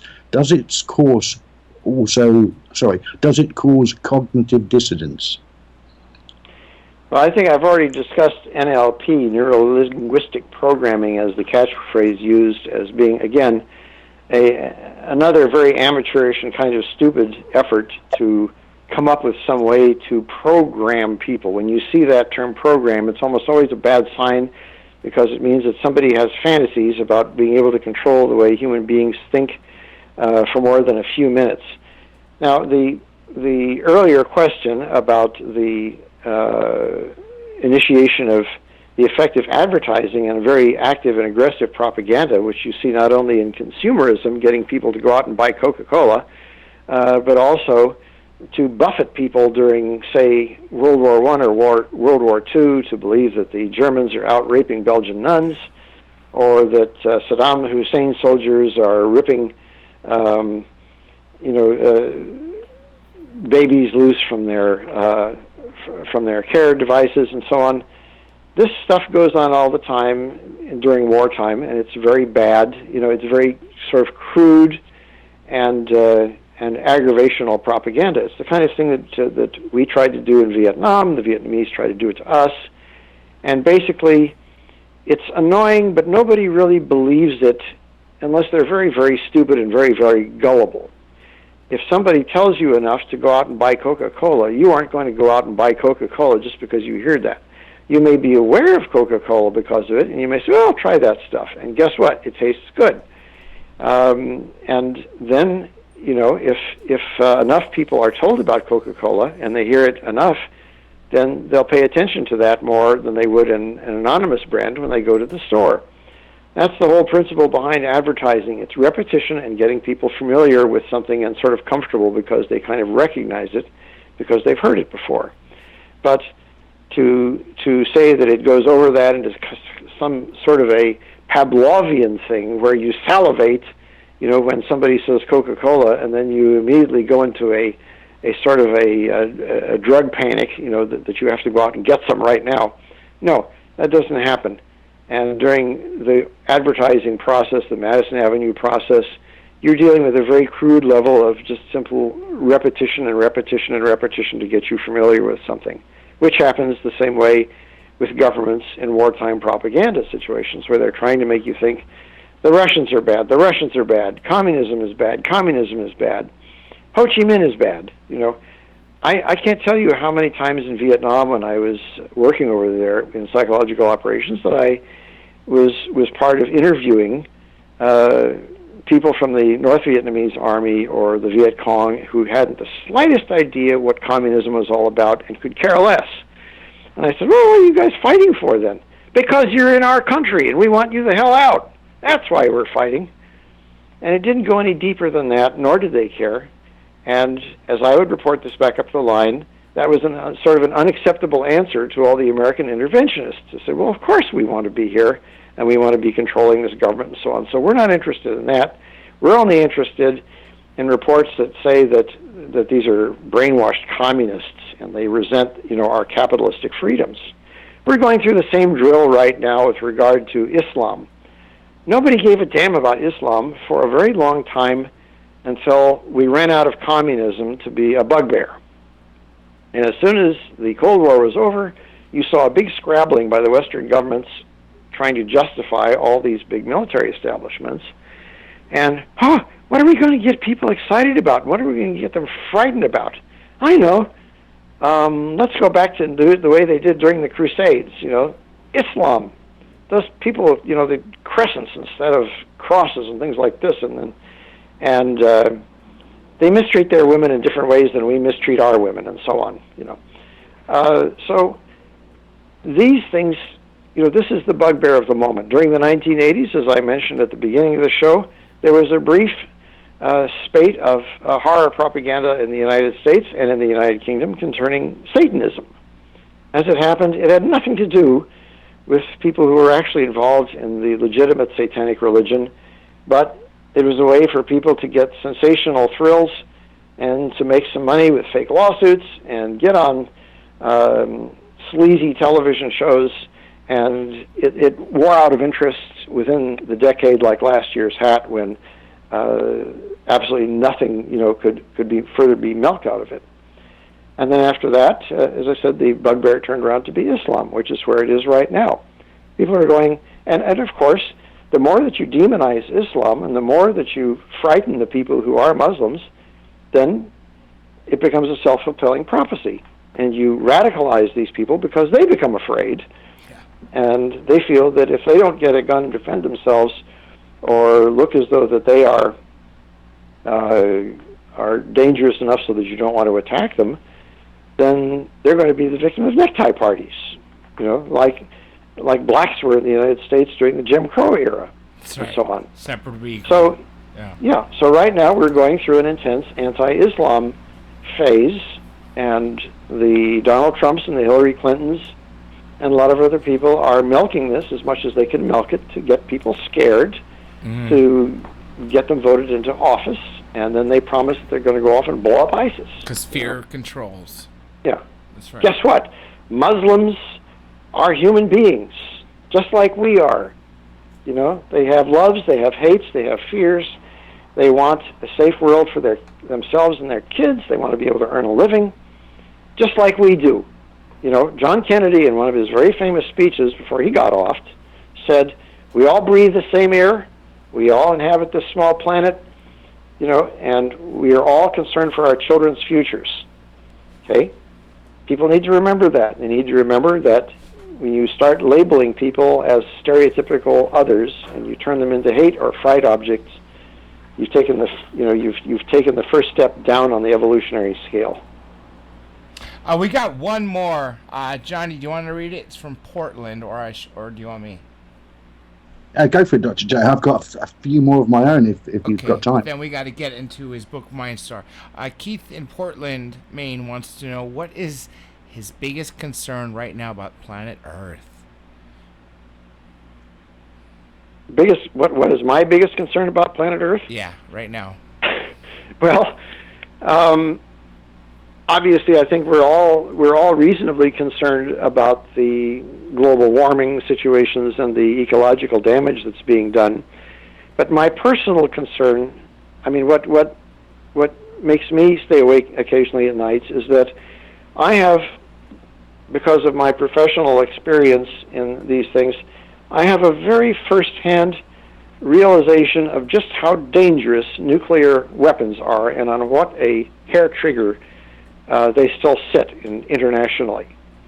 The United States has a great many nuclear missiles, and the Soviet Union or Russia today has a great many nuclear missiles. So does China. England has its fleet of nuclear missile submarines that are based up there in Scotland. And all it takes is for one person to make a mistake and trigger a whole bunch of other mistakes that happen so fast that people don't have the time to get rational about it. Remember I said a few minutes ago that at the height of the Cold War we had sort of come to an uneasy 30-minute window with the Soviet Union. Well, today, because of things like nuclear submarines and MIRV warheads and much faster delivery systems and so on, and miniaturization and so on, that window has shrunk a lot. And it's much, I would say we're actually much closer to something like 15 minutes than a half an hour on a danger basis. That's almost miraculous that we have come from 1945 to 2016, and we're still here, and we still haven't had an accident that has blown people to bits and blown the planet to bits. But I'm saying to you right now, that's the biggest danger that I see, and it isn't getting the attention it deserves, and it certainly isn't getting the kind of serious respect that it deserves. It's a horrible problem, and if I could reach out, snap my fingers, and make all these damn things disappear, that would be my number one thing to do. Now, we talked about Mind War, which, of course, your Mindstar was the companion book, or as you would call it, the follow-up book on it. And I want to go through some details about it. Let's start, actually, with your explanation of the universe. And, of course, the difference between the objective universe, the subjective universe, and the universal course of Mindstar. Well, I envisioned it as a sort of a complementary or supplementary book to Mind War, but in Mind War I was writing for an audience of non-philosophers and non-initiatory metaphysicians, you might say. I was writing for generals and for politicians and for people who sort of deal in a matter-of-fact world, and I had a very simple and a very plain agenda that I wanted to get across, which is, here's how the human mind functions on a sort of a daily doofus basis for everybody, and here are the devices that you can use to detect that. Here are the devices that you can use to dial down the randomness and the violence and replace them, with coherence and with a positive cooperative disposition. So that was what Mind War was all about. I specifically stayed away from the metaphysical aspect of human consciousness and human thought because I was already taxing people with the way I wrote Mind War. I didn't want to get them all freaked out by saying, "Oops, the guy's getting metaphysical on us. He's going into all this really rarefied stuff that we can hardly even understand." But here was the thing. Your consciousness, as I mentioned before, has components. Part of it functions like a machine. You are an electrical, chemical machine, and so is your brain. And to the extent that you are a passenger or a person who's viewing your brain's functions, you're kind of watching it in action. It's kind of like you're sitting in the driver's seat of a car, and your brain is the car, and you're the driver. You're watching it function, and you can control it to a certain extent, and you do those things. I like how you mention that because as skydivers, we always say our body is the plane and our mind is the pilot. Okay, so there you go. Now, you can say the same thing with your brain, too. You can, as I said, you dial it back to what is going on in the Mind War book, and you're saying, okay, you're in control, and here's the machine that is your brain and that is your thought processes, both at a conscious and a subconscious level, concerning things that are impacting it from exterior senses. However, I put a very small paragraph concerning creative thought in Mind War, just to indicate that it's there, but I didn't go into it because I was thinking to myself, again, I open this door, I'm going to freak everybody out. However, this is the very important reality. We are not simply machines.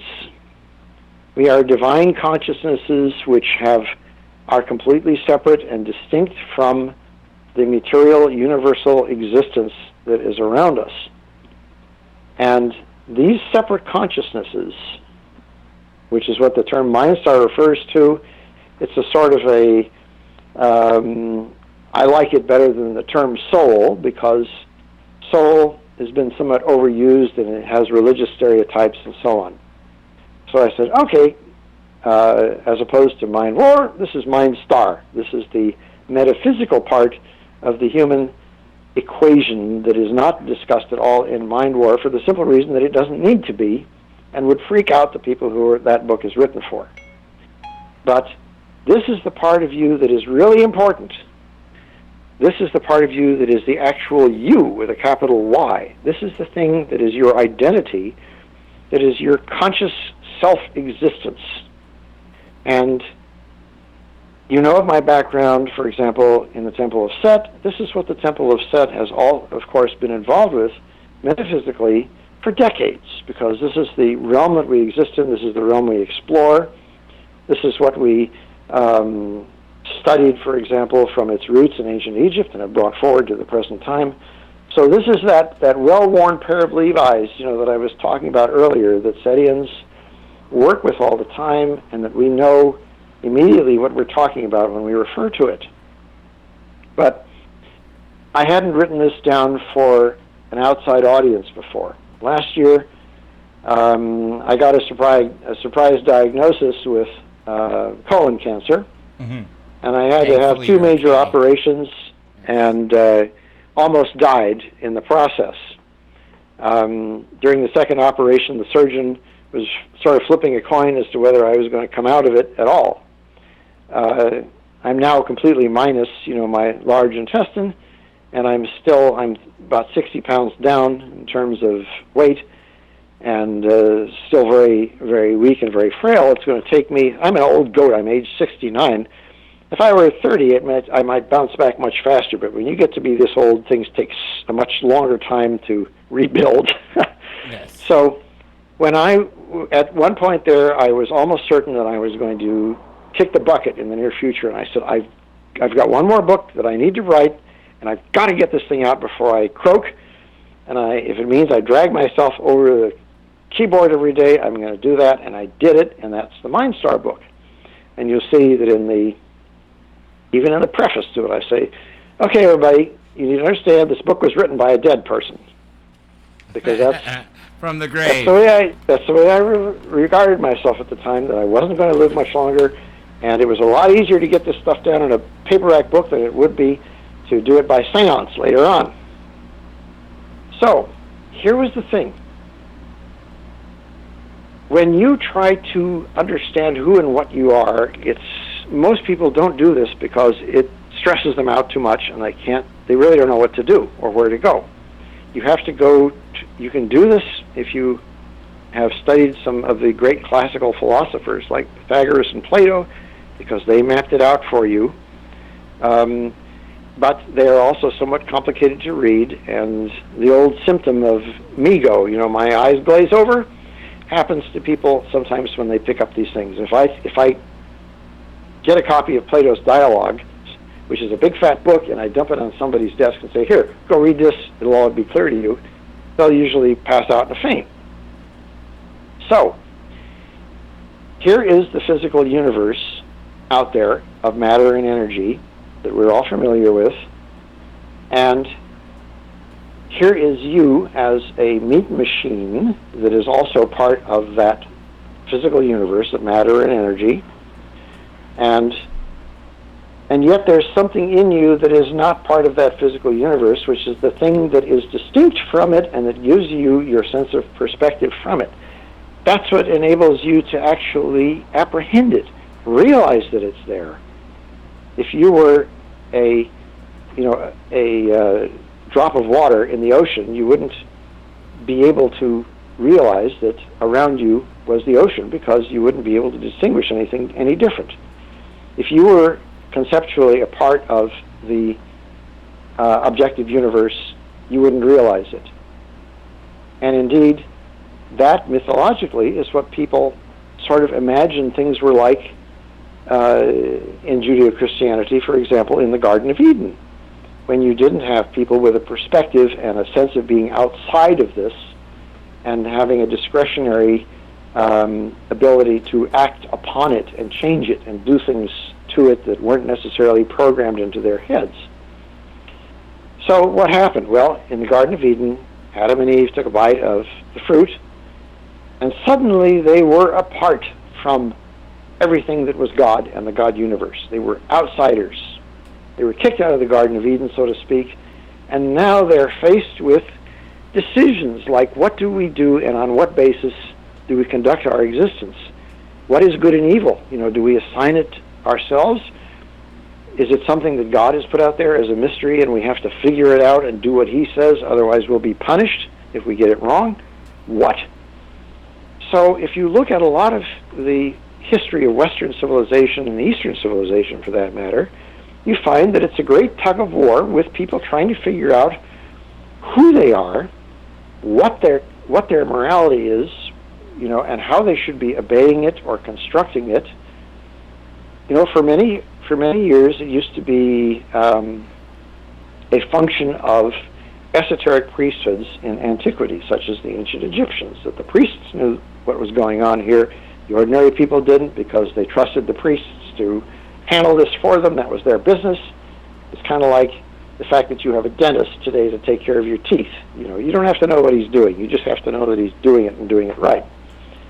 Later on, as things became a little bit more corrupt and cruder, you had the conventional religions such as Judaism, Christianity, Islam, and so on, where you have some very simplified versions of people telling you what to do and giving you myths of punishment or reward.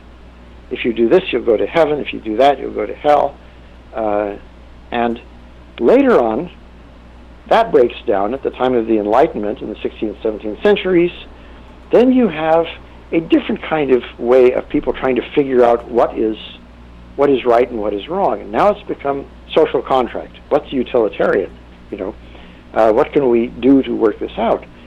Finally, you have that breaking down when the various attempts at utopian social contract things begin to fall apart, and then you have what you see today, which is largely a kind of a free-for-all mania, which you might sort of call a metaphysical food fight going on, somewhere between the existentialists and the hedonists and the Donald Trumps and the people for whom concepts like right and wrong and morality have absolutely no meaning whatever. So, in Mindstar, I set out to, again, analyze what it is that is the thing that I call a Mindstar, which most people might call a soul. And this is the thing in you that is unique and is completely outside the objective universe of matter and energy. It is what you might call, for want of a better term, because I've used this quite a bit, a field. It's a field because it is the thing that is outside of the machinery that it uses and organizes. And it is also, for that same reason, not subject to the breakdown and the disintegration that happens to things in the physical universe. It's not subject to entropy. It is, in very simple terms, it's immortal. However, that does not mean that it's necessarily initially aware of itself, because the entire function of incarnation in a physical medium, such as a human body and a human brain, is to enable it to become aware of itself. This is, in many ways, the principle, as Plato described it, of anamnesis, which has to do with the ability of a conscious intelligence to remember its existence, to recollect its ability to formulate higher levels of thought. He was able to do this in the Dialogue the Meno with an uneducated slave boy in Athens. A very, very fascinating one of his dialogues that way. And this has to do, again, with the principle. I'm throwing a lot of words here. Yes. This is the principle of telos, T-E-L-O-S. And telos has to do with the idea that there is a perfection, there is an ideal condition or perfection that is built into every phenomenon, and it can be physical in the objective universe, but the telos of your consciousness and your personality is also a very real thing. And speaking of... Even people like Aleister Crowley were saying things like, you have to find out what your true will is. Now, he didn't mean go out and just do what you want. He meant you need to explore yourself, you need to turn your consciousness in on itself and find out who you really are and really get to know that and then maximize it. And wake up. And that is the function of initiation. That's what we mean by this. So Mindstar is a kind of a Boy Scout handbook or a Girl Scout handbook that says, it introduces you to the thing that I call the Mindstar, that other people might call the soul, and say, here's an owner's manual, here's how you find out what yours is, and here's what you can do with it once you figure out what it is and who you are really, and how you can really have a blast with this, because this is not a chore. This is fun. This is also your immortality, and this is, as I said, how to really enjoy your existence. No threats, no promises of rewards. Basically, you are realizing that you are a creative intelligence. In many ways, you are the realization of the God that conventional religions have tried to project on the objective universe. You create you can your do own this kind of life, creativity for yourself. Existence, right? Yes, and this is, and like I said with Mind War, this isn't rocket science, guys. It's the same thing as Mindstar. This is not rocket science. You don't need me as some kind of a super wise person to somehow learn you into this, like those Chinese monks were teaching Cain and Kung Fu. No. Just like the slave boy in the Mano, all somebody has to do is kind of point you in the right direction and say, okay, think about this, and believe me, it'll all come to you. This is easy stuff. So Mindstar, like Mind War, is not a difficult to read book, and I say in the very beginning, I said, you aren't going to read anything in this book that you probably, that's going to surprise you, because you're going to say, yeah, I kind of understand that. Yeah, because you've been thinking it on your own, you just haven't raised it to the level of really conscious self-internal examination. That's what the book does. You mentioned telos, all right? First of all, let's talk about logos, the telos of logos, and historical non-telos or free will. Well, the opposite of telos is mechanism. And telos means that for every phenomenon there is a perfection that is built into it, that it is trying to realize or should realize. Mechanism, on the other hand, suggests that everything is the result of prior causes, just like it's a machine, and that there is no ultimate, there is no perfection. It's just simply going to function on the basis of stimulus response, like a big dumb machine that you build to do something, like an automobile, so to speak. There is no built-in sense of purpose or perfection that is part of it. So, if you are looking at your consciousness teleologically, as Plato and Pythagoras did, and some of the other philosophers that I discuss in the book, then it's very exciting. If you're a mechanist and you look at human beings as sort of big, dumb, stupid meat machines in the way that, say, somebody like Thomas Hobbes would, then the human equation is a very depressing and very dull thing, and you wonder why you should even bother staying alive, because you're just pumping air, creating more human beings through sex, and using up metabolism, until your body can't rejuvenate itself anymore and wears out, at which point your consciousness disappears in a big black sack, and that's it. Why bother if that's all there is to it? Why bother? That's right. Now, talk to us about, historical non-telos, determination, and the will to power and mind control and mind war. Well, you have when you get into the determination part of Western history, this sort of comes after the breakdown of organized religion, and that, of course, was the result of sort of Protestantism and Catholicism overplaying their hands to the point where you had big bloodbaths like the 30 Years' War, and people just got tired of it. They got tired of the hypocrisy of it. They said, screw this, we're just not interested in this anymore. So you had the big revolutions, and they were all tended to be rather atheistic or give a damn, kinds of revolutions. From that, you had the advent of the social contract theorists. You had Thomas Hobbes, you had John Locke, you had Jean-Claude Rousseau, and all of these were people who had no interest whatever in God or in religion, or if they did, it was a very contemptuous one, such as Hobbes or Locke saying, well, we'll establish a state religion, or Rousseau said, so that the stupid people will have something to keep them in line. But not because there's anything to it, or not because there's actually a God out there who gives a damn about any of this or any of us. It's just a stupid propaganda device. That's right, and that's why that's what we're living with. We're living in that same climate today.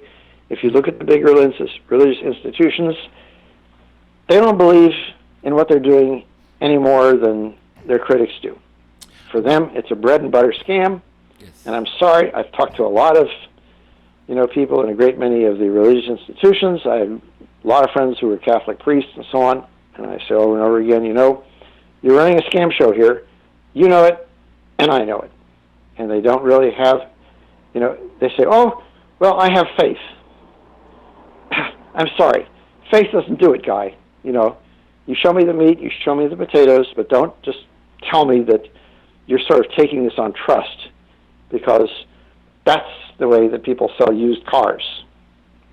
That's right. And that doesn't work. That's right. So determinism is kind of the theory that says that, okay, there's an outcome for this stupid mass of humanity, and it's going to be based on things like class warfare, such as Karl Marx came up with, or it's going to be based on races, like the racialists came up with, the Houston Stewart Chamberlains and the Hitlers and so on, or it's going to be based on some cultural thing like our religious group or historical group is better than yours, or so on. But the determinism sort of says, this is the way it's going to be because this is the way people function mechanically, and we're just sort of stuck with it, so it's going to grind on, and we'll invoke moral things on a kind of a ceremonial basis, like they have a prayer to open Congress every year or something like that. But nobody cares. Nobody believes that they're making their minds up, on the basis of things like that. So that's your determinism. When these utopianisms start to break down, and they break down in terms of people realizing that this kind of thinking just leads to George Orwell's 1984, and that's not much of a future. No. As a matter of fact, then you have people striking out in a kind of wild way for non-deterministic but still somewhat atheistic ways to behave, such as existentialism. And that can be utilitarian. People can say, well, I just do this to make what makes me feel the most fun, what gets me the most sex or the most money, whatever scratches my itch. But they don't take their existence farther than that. They're missing the telos. They're missing this higher vision of their own existence and their own personality, and that's what I'm sort of yelling about in the Mindstar book and saying, listen, you're not a piece of junk. You're a god, all right? And it's not hard for you to realize that. Once you do, you will have a tremendous sense of thrill at just how magnificent your consciousness is and what you can do with it. And that's what the book is all about. It's a sort of a kick in the pants to get people started thinking that way, outside-the-box thinking. And that's why I go through these various historical periods of determinism and mechanism and the influence and the concept of telos and the logos, which is, again, sort of a governing principle of a certain amount of stereotypical imagery that's going on at a particular time. But that's the point. That's the reason that I wrote Mindstar. It was to go into the metaphysical things about the human consciousness that Mind War doesn't deal with, because that's not what I wrote Mind War to do. I'm not interested in people realizing who they are in Mind War. I wrote Mind War to get people to stop blowing each other up.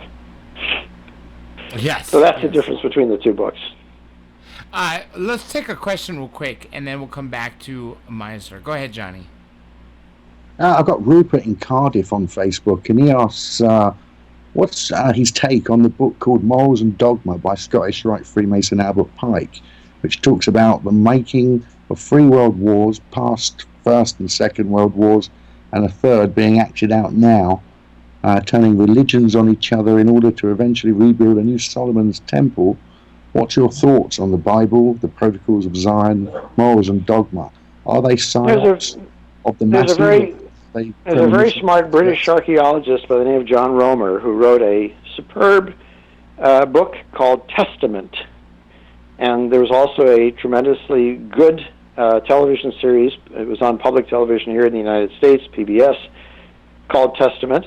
And the entire purpose of it was to go back and analyze how the Judeo-Christian Bible came to be assembled and written. And it's not an antagonistic tour. It's a very empathetic one and a very learned one. And John Romer is basically taking you, and he goes back in the television series particularly, he takes you to these places in the Mideast where some of these things got started, and he shows you the different pre-Judaic, pre-Christian religious traditions and things that ultimately came to be incorporated into Judaism and later came to be modified in Christianity. And then over the years, of course, the Christians modified their own Bible. That's right. They would take things out of it and add other things in as they were fashionable or not fashionable. And this happened. This went on to kind of like people redesign cars to fit them in. So, I actually have something major to add to that. Okay, everyone talks about the mark of the beast 666. I even had a credit card where it was just randomly, it had 666 in it. Merchants were afraid to take it. Sextophobia, right? It's such a BS joke. So I did my research, and I found one of the original papyruses that was the 7th generation from Revelations, from the book of Revelations written by Apostle John, age 90, blind, in a cave in the Greek island of Patmos. The point being is papyrus didn't last very long, so it's just fragmented, and it's the 7th generation, which is approximately 200-something AD. Well, when it says the mark of the beast, written in ancient Greek, it doesn't say 666. It has 3 Greek letters. Okay? Then the book is translated from Greek to Latin. The 3 Greek letters are replaced with the numbers 616. King James translates the Latin book to English. What does he do? He takes 616 and turns it to 666. So people's fears on 666 is so unfounded. It drives me nuts how. Well, that's one good example. But the big picture on this is simply that the entire Judeo-Christian Bible and all the mythology in it, you can chase it back and you can see through John Romer's archaeological study where it came from and how it was constructed in there and added in there over the centuries, and indeed from pre-existing religions. You can go, you can chase the whole concept of God, Jesus and Mary back to Osiris, Isis, and Horus in Egypt. You can look at things like Moses' name, which is Egyptian hieroglyph. It just simply means son, S-O-N, like the Egyptian pharaoh Thutmose, which is the son of Thoth. So the Bible shouldn't be regarded as something that has a sort of a supernatural creativity or reliability in itself. It's a story. I mean, this is kind of like J.R.R. Tolkien writing Lord of the Rings, except that Tolkien kind of wrote it better. He was a better story writer, and he didn't have everybody else pitching in to change it around over the years. But you look at any mythology, and you can pick out things in it that are kind of interesting, moral examples of stories and things, and those can be useful for teaching, particularly teaching stupid people. But I would regard the Bible as the same way that I would regard something like Lord of the Rings or other, pieces of religious inventive fiction like the Book of Mormon, or the Kabbalah or other things like that. If you want to have fun with these things, have fun with them, but don't, for goodness sakes, don't let these things displace your own consciousness and control you, because there's a whole bunch of professional people out there, meaning the ordinary, the conventional religions, that get their bread and butter from trying to tell you that these things should take the place of your own judgment They should take the place of your own morality, and they are the people who will interpret this for you as to what you should think and what you should do. That's how we get into things like the 30 Years' War. That's how we get into this kind of mindless religious hatreds that we're dealing with today. I can't, I can't throw a bucket of cold water on it any harder than that. I'm going to go ahead and let Johnny ask a couple questions in a row. Go ahead, Johnny. In the book of Revelations, it mentions the first beast and then a second beast coming out. And the description sounds very similar to the coat of the Prince of Wales in England, the feet of a bear and the body of a leopard and the head of a lion. Do you see any connections with the descriptions of Revelation and what we have as power-based, sort of corporation power-based today? No, but it would be very easy to plug it into almost anything. I mean, people have accused me of being the second beast of Revelation because I have horns, on my forehead in the sense that I have since birth had extremely pointed eyebrows. So anybody that you want to, you can. I mean, people accused Hitler of being the Antichrist or the beast of Revelation. A little bit further back, it was Nero, and some people thought it was Napoleon Bonaparte, and so on. So you can plug this into almost anybody. I mean, from what I've known of Prince Charles, I don't know him personally. I happen to be the 13th Baron of Ricane in Scotland, so I'm sort of at the bottom end of the totem pole of British aristocracy, you might say, and I never get to have tea with the people at the top end like Prince Charles.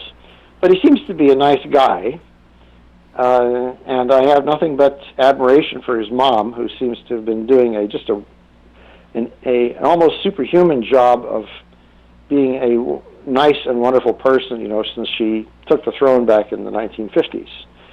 So I have a lot of admiration for them and the way that they try to do what they're trying to do. They've certainly managed to hold the British monarchy together in a period of time in the 20th and 21st century when everything around them is very destabilized.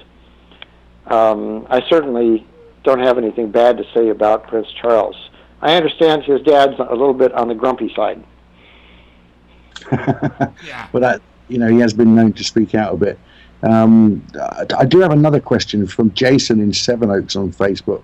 It's a bit of an awkward question, but I think we're a big enough team to be able to take these questions.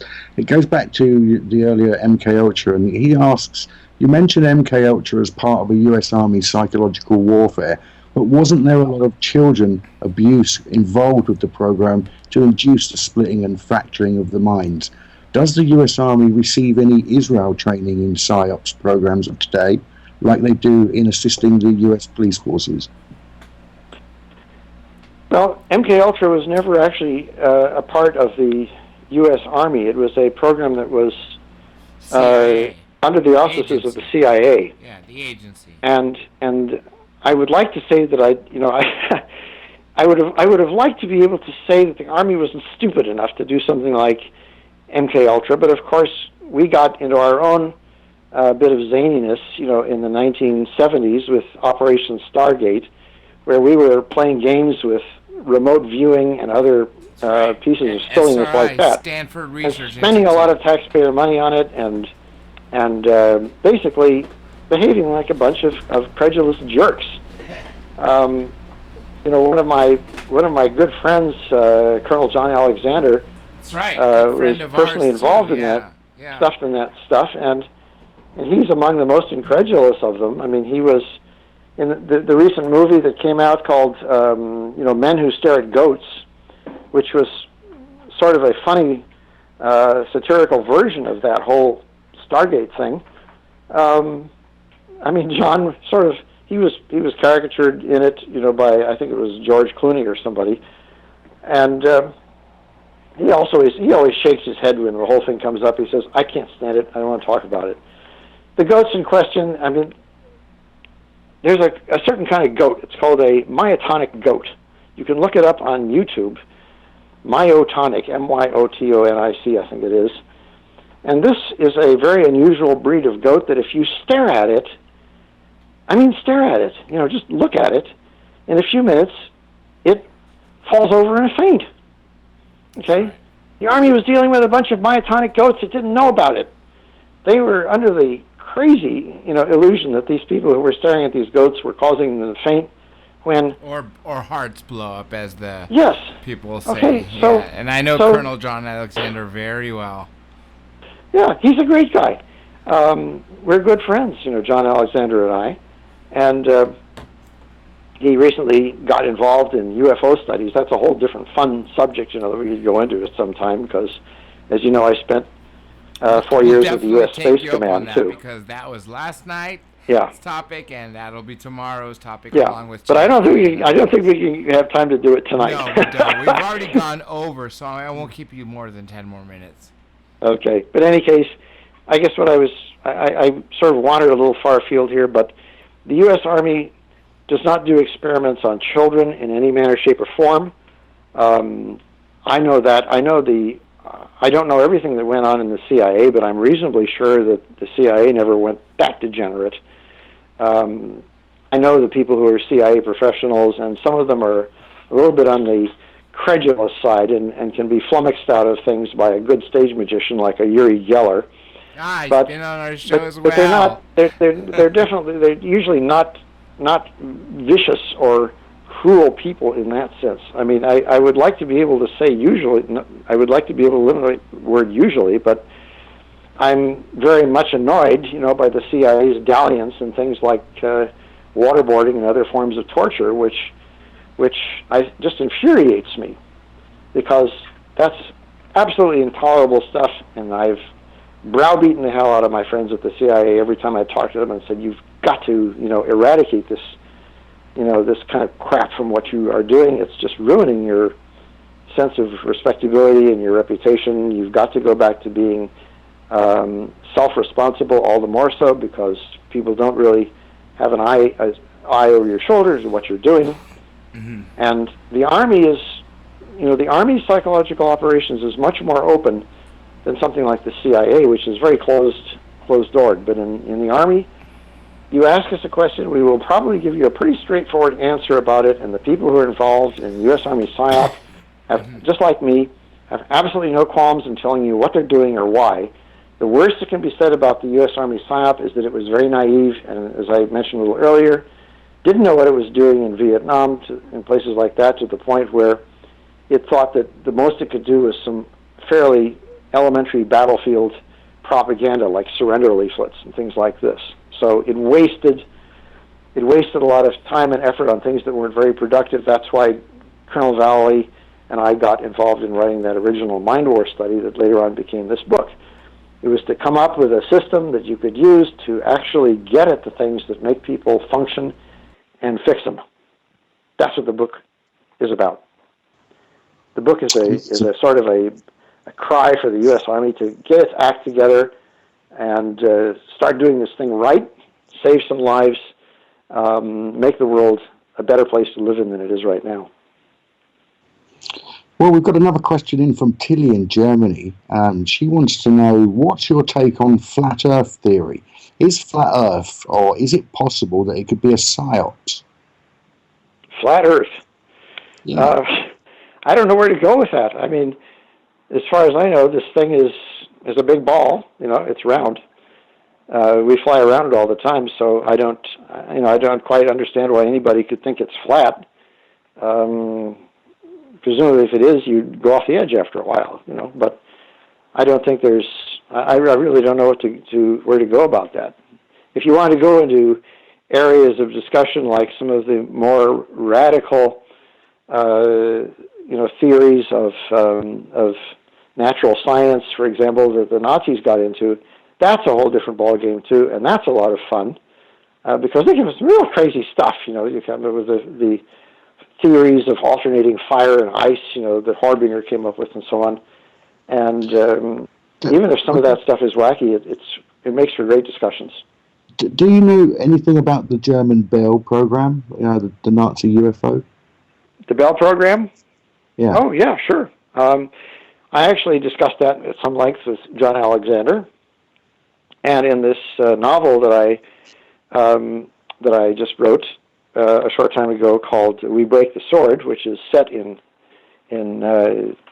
in Europe in 1940 and in subsequent years, I actually bring the bell into it and give a pretty good description of what it is and how it functions, because you're talking about something that is again, it has to do with the electromagnetic spectrum, and it was a sort of a very, super fast, counter-rotating set of electrical armatures that produced extremely, high-intensity waves and fields in the electromagnetic spectrum. Right. And it was even chained to these concrete structures that are still available or still erect in Germany.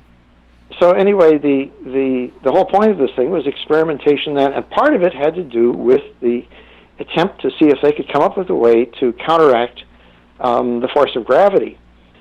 And this had to do less with it wasn't really an attempt to be anti-gravity as much as it was to come up with a force that would counteract it, which you have if you look at a gyroscope and you pull on a gyroscope and you get it started, you'll find that it has very interesting effects on any gravitational field that it's in, because you can pick up things with a gyroscope, that you ordinarily couldn't if the gyroscope isn't there creating all these huge centrifugal forces going on. The idea is, can we come up with a way to counteract the force of gravity with this, and also what can we do with this thing at these very high velocity fields of the electromagnetic spectrum? NASA recently has been doing a lot of research in the field of the Earth's electromagnetic field. As you know, the Earth is a big electromagnet, just the way we are as individuals. We're all magnets. And the Earth is this big fat magnet, and so is the sun, and connecting them is the solar wind, which has to do with sunspot activity and this constant flow of electromagnetic forces between the Earth and the sun. And activity in these things can disrupt the Earth's magnetic field in certain areas, which it calls portals, using NASA's term. So you have this very interesting aspect of being able to predict when the Earth's magnetic field can be disturbed, and people who are on the Earth subject to that magnetic field can be also disturbed by people who can program or plan or influence that electromagnetic activity. And the bell had the capacity to generate electromagnetic fields just strong enough to create those things artificially, which is what I illustrate in the book. And of course I take it a little bit to the extreme in the story just for the fun of it, because I kind of enjoy that thing. The Philadelphia experiment's in there too, also for the fun of it. Mm-hmm. But yes, I mean, it was not a fantasy experiment at all. It was a very real one that had to do with seeing what would happen when you had a very fast counter-rotating armature situation creating extremes in electromagnetic fields. One of the problems they ran into was that normally human beings aren't all that sensitive to magnetic fields. We don't have that much ferrous stuff in us. But if you spend a lot of time next to high tension wires or power stations and things, you can get yourself some good migraine headaches. And when you create an even higher amount of concentrated electromagnetic field activity, such as the bell does, you can do a lot of damage to people. So that's the reason that the bell didn't go any further, because you can't really come up with a very good way to insulate magnetic fields. You can insulate electrical fields. You can't do much about magnetic ones. They're going to find their way through anyway. I actually want to, this is totally, I'm jumping, I just want to get as much as we can before you go. We definitely have to have you back to talk about the other 90% that we never got to. Not to mention, we've been flooded with questions, which all those people out there who have not had a chance to ask a question, don't worry. Lieutenant Colonel Dr. Aquino will be back, and you guys, of course, can continue to ask them. Let's. This is really curious to me. Your chapter on, I hope I didn't mispronounce this, Anamnesis Mindstar, and then you talk about Egyptian Mindstar emanations. So there's Kat, Ben, Cadet, Ab, Ba, Ka, Sechem, and Ak. What can you tell us about those? Well, I can't in a very short period of time because it's a very complicated field, and it takes a lot of space in the book, and I could have made it even more extensive. But I wanted to give people an appreciation for the fact that when the Egyptians studied the Mindstar or the soul, they went into it in that amount of degree so that they actually broke it down into 8 levels of emanation or concentration. We tend to think in the West of the soul as being one big dumb thing. Not so in ancient Egypt. They had this thing mapped out very precisely into those 8 different levels and components of thinking, which you can actually find in yourself once you turn your head in and start looking for them. Because, again, none of this stuff is difficult, but you have to know that it's there and what you're looking for. So those were the words and the concepts that the Egyptians came up with, such as the Ka and the Ba and so on, that refer to different aspects of the personality and the consciousness, as opposed to one big dumb catch-all thing. Now, another really interesting thing, sorry, forgive me, is what you write about, sorry, I need some water there, the Judeo-Christian soul and Jewish and Christian afterlives. Talk about that for a minute. Well, you weren't looking at anything with much fun, if you were a Jew, and you still aren't, because for one thing, you don't have any opportunity to be redeemed. You're a bad person. You're automatically a jerk, because of what Adam and Eve did in the Garden of Eden, and there hasn't actually been a Messiah along because you're not a Christian. So you're still bad, and all you've got to look for is a rough time of it on this planet while you're here, being sort of told what to do and do it, but you're going to be punished anyway, which sort of the Jews can come up with a pretty good historical case for saying, well, we've been punished all through history, even though we've been trying to obey God this whole time, but we're still getting a rough go of it. But if you were a Jew, after you kicked the bucket, then you'd wind up in Sheol, or a sort of a ghostly place that wasn't much fun if you retained any consciousness at all. But you certainly didn't have anything good to look forward to. One of the big attractions to Christianity is that a lot of people back then who said, this isn't much fun, going through life with such a negative attitude. Oh, here's this guy Jesus. Jesus said that all we have to do is to honor him and follow him, and he will take the badness off. We can't do it because we're automatically bad people. However, he is the Son of God. He can take this because he has the power of this thing called grace, which means that he can take your badness away from you because he takes it on himself, and he, of course, doesn't suffer for it, or he suffered once for it, on the cross, but generally, if you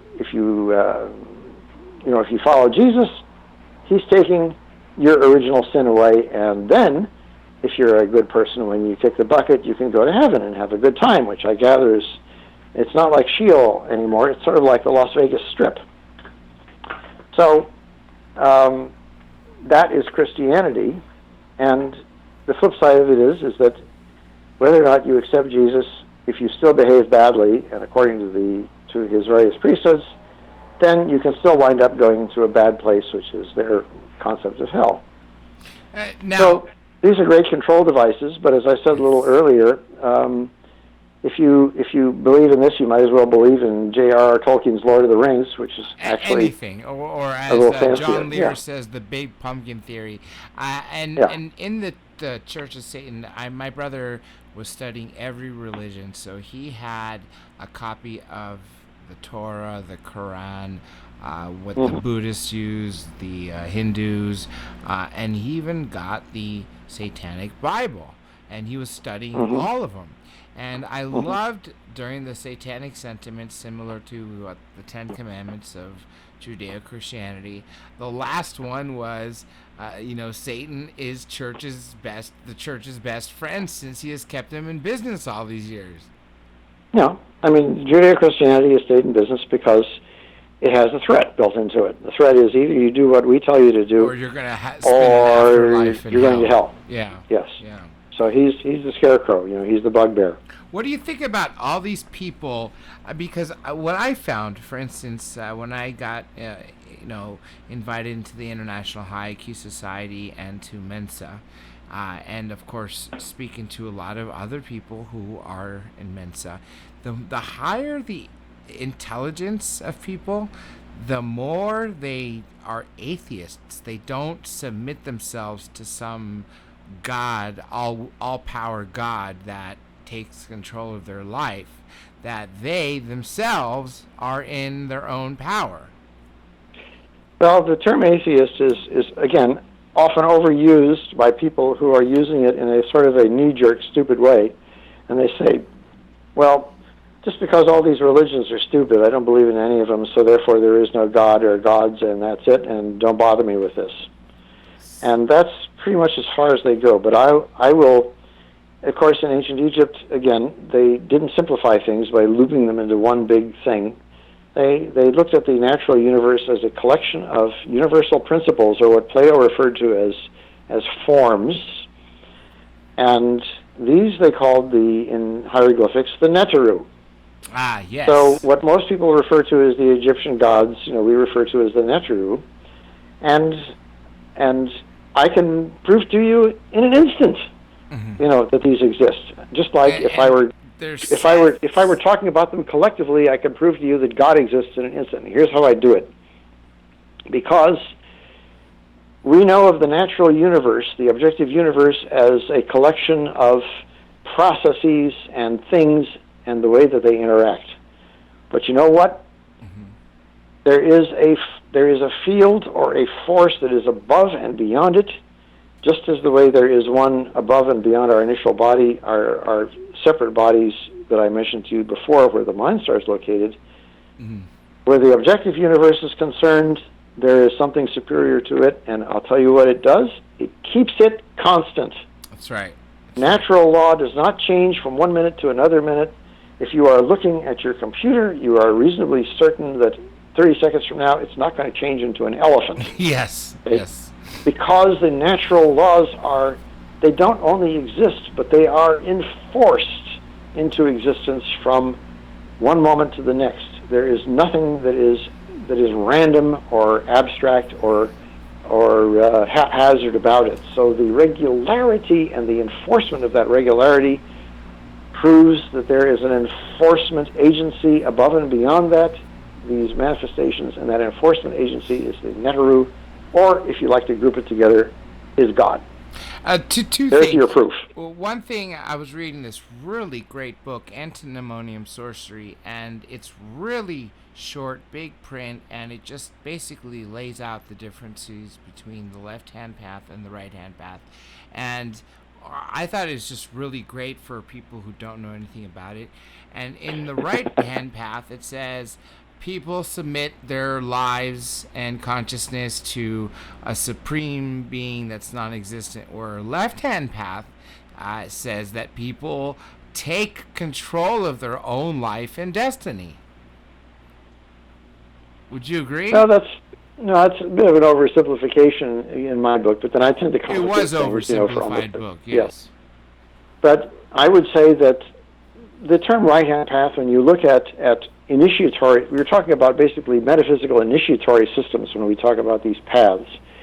And generally and very loosely, because you can use these things in a variety of ways, there's no standardized lexicon over the centuries, but generally the right-hand path is for people who are trying to unify or reunite their consciousness with that of the universe or with that of God. They're trying to find their way back to God. These are the same people who are upset because they were kicked out of the Garden of Eden. They're trying to figure out a way to get back in. So all of their initiatory efforts are trying to reunite and harmonize their consciousness with that of the God universe. On the other hand, which is sometimes referred to as the left-hand path, and this has nothing to do, again, with the Buddhist uses of these terms, or the sexual aspects, of them in Tantra and so on, but just the sort of casual way these terms are used. and the way we would use them in conversation. The left-hand path has to do with realizing that you are a consciousness distinct from and apart from the natural universe, and you are perfectly happy with that, and you want to exercise it, strengthen it, and fully realize it to its full power. And you view the natural universe not as something that you want to submerge yourself into, but as something that you want to be able to bend to your will and use and understand as much as possible. So you might want to take a tree and turn it into a table, you know. That's left-hand path thinking. The tree wasn't designed by the natural universe to become a table all by itself. That's you as a god deciding, I am going to alter this particular thing and do it. And if you're smart, you can do that in various constructive ways. If you're stupid and you really violate and you start bending and violating natural law in ways that can really do a lot of damage, that's when you wind up with things like nuclear bombs. Yes, yes. Now, because we have literally gone over, there's only a couple more topics I want to talk to you about, but we're going to take one more question from across the pond, just because people have been awake so late and so early in the morning, if they happen to wake up just to hear the show, which a lot of people do, especially the east of England, where it happens to be a few hours ahead. So they may wake up at 5 a.m. or 6 a.m. and listen to the show. So let's take that final question from Johnny. I know there's a bunch where they're going to have to be saved for next time. Everybody out there has been writing them. We will bring Lieutenant Colonel Michael Aquino back. So Johnny, go ahead and ask that last question you had. Well, this one comes from Simon in Derby in England, and he wants to know, if there's no God, why did the Merovingians get such protection? Is the Queen's divine right to rule then null and void? I would say that in an objective sense, yes. I mean, the divine right of kings, the principle, is something that goes back, to that period of medieval history when royal families were trying to justify the fact that they were kings and queens and had royal lines because of a supernatural license that they had, which usually came from Rome. Back in those days, the Pope legitimized a particular throne family by saying this is God's will, and therefore, whether or not it's a nice royal family or a bad one, it's the one that God thinks should be there. That worked pretty fine in England right up until the time where Henry VIII decided that he would like to go to bed with Anne Boleyn. Okay, so suddenly the Pope wasn't cooperating anymore, and suddenly Henry said, well, I still need my divine right, but I'm going to have my own church to give it to me. And poof, you've got the Church of England. So the divine right is something that is used to substantiate a claim to be a ruler because God has appointed me to be this. But really, I don't think that that's the way that people... I mean, some people might like to regard that as what keeps Elizabeth on the throne today. I think that most people have just decided that this family is our traditional monarchy, since its dynasty got started, and it has a history of it, and it's done an acceptable job of it, and it's become a cherished national tradition of ours. And if that means that there are some religious traditions with the Church of England to go along with it, fine. I have, as the Baron of Ricane, I've got a magnificent letters patent, on the wall of my study, signed by the Lord Lyon, King of Arms in Edinburgh, which attests in wonderful language, that I am legitimately the Baron of Ricane and by the will of Her Majesty, Elizabeth II, and so on. And it's completely sincere, and it is a very touching thing to read and to consider. This is something that goes back centuries and appeals to people's sense of tradition and to sort of aesthetics and beauty and color, really, in these things. So I have a great respect for this kind of thinking, a regard for tradition, a regard for culture that has a historic beauty built into it. I wouldn't try to say that that there is a supernatural God, that is somehow trying to legitimize this letter's patent on my wall. There's a couple more topics, just the last two, and then, of course, we'll get to wrapping up the show. This is going to bunch a bunch of things, four topics, subtopics, sorry about that, subtopics that you've written in a chapter. Okay, this is all about free will. I'm going to read you all four, and then, of course, just comment on whatever you want before I get to the final topic. So, free will. Let's talk about secular negative free will, the Enlightenment, secular positive free will, secular emotional free will, and free will religious curse to secular obliteration. Well, that's a... I'm not even sure where to start with that. But this sort of goes back to the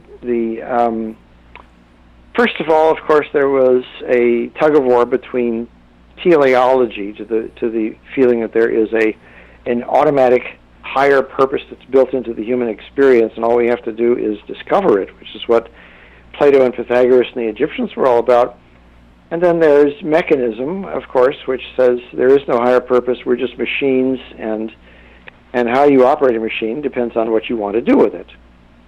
And later on down the road, in this latter case, it doesn't have that much to do with teleology, but has to do more with mechanism, is the question of determinism versus free will, which is, are we stuck behaving in a certain way just because that's the kind of machines we are, or do we have the ability to reach out and change it?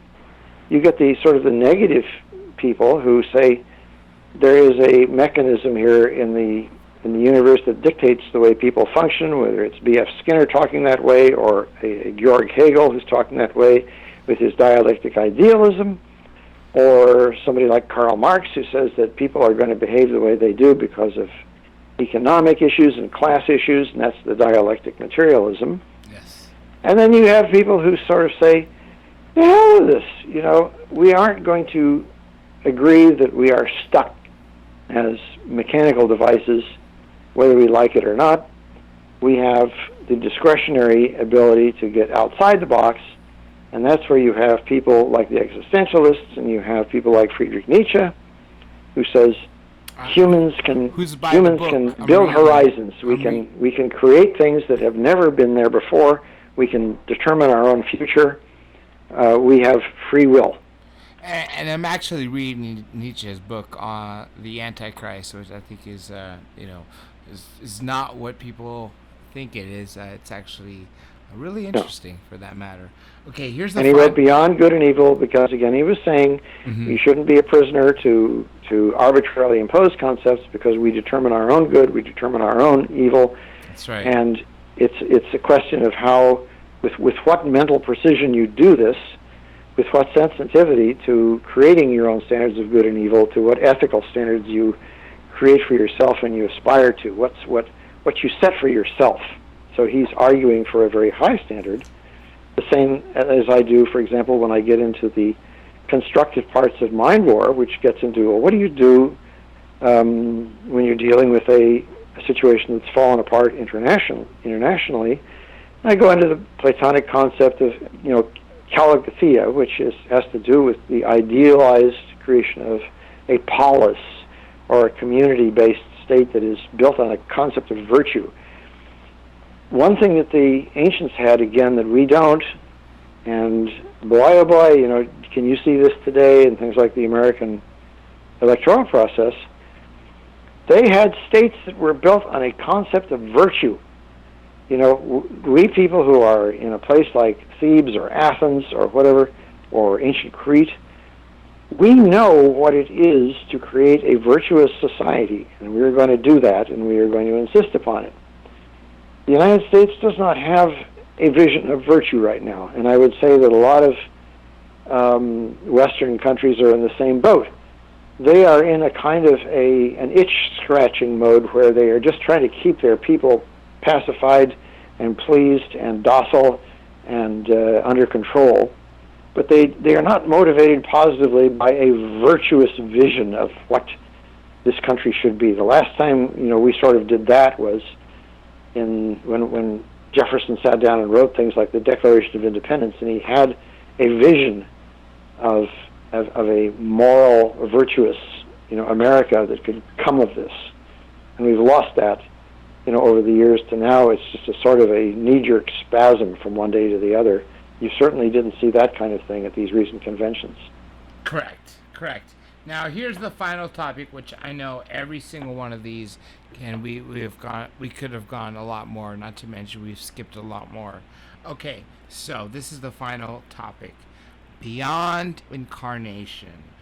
Let's talk about the states of life, sensory deprivation, Mindstar visions, and the end of the beginning. Okay, the punchline. Or you could say, what happens to you when you croak?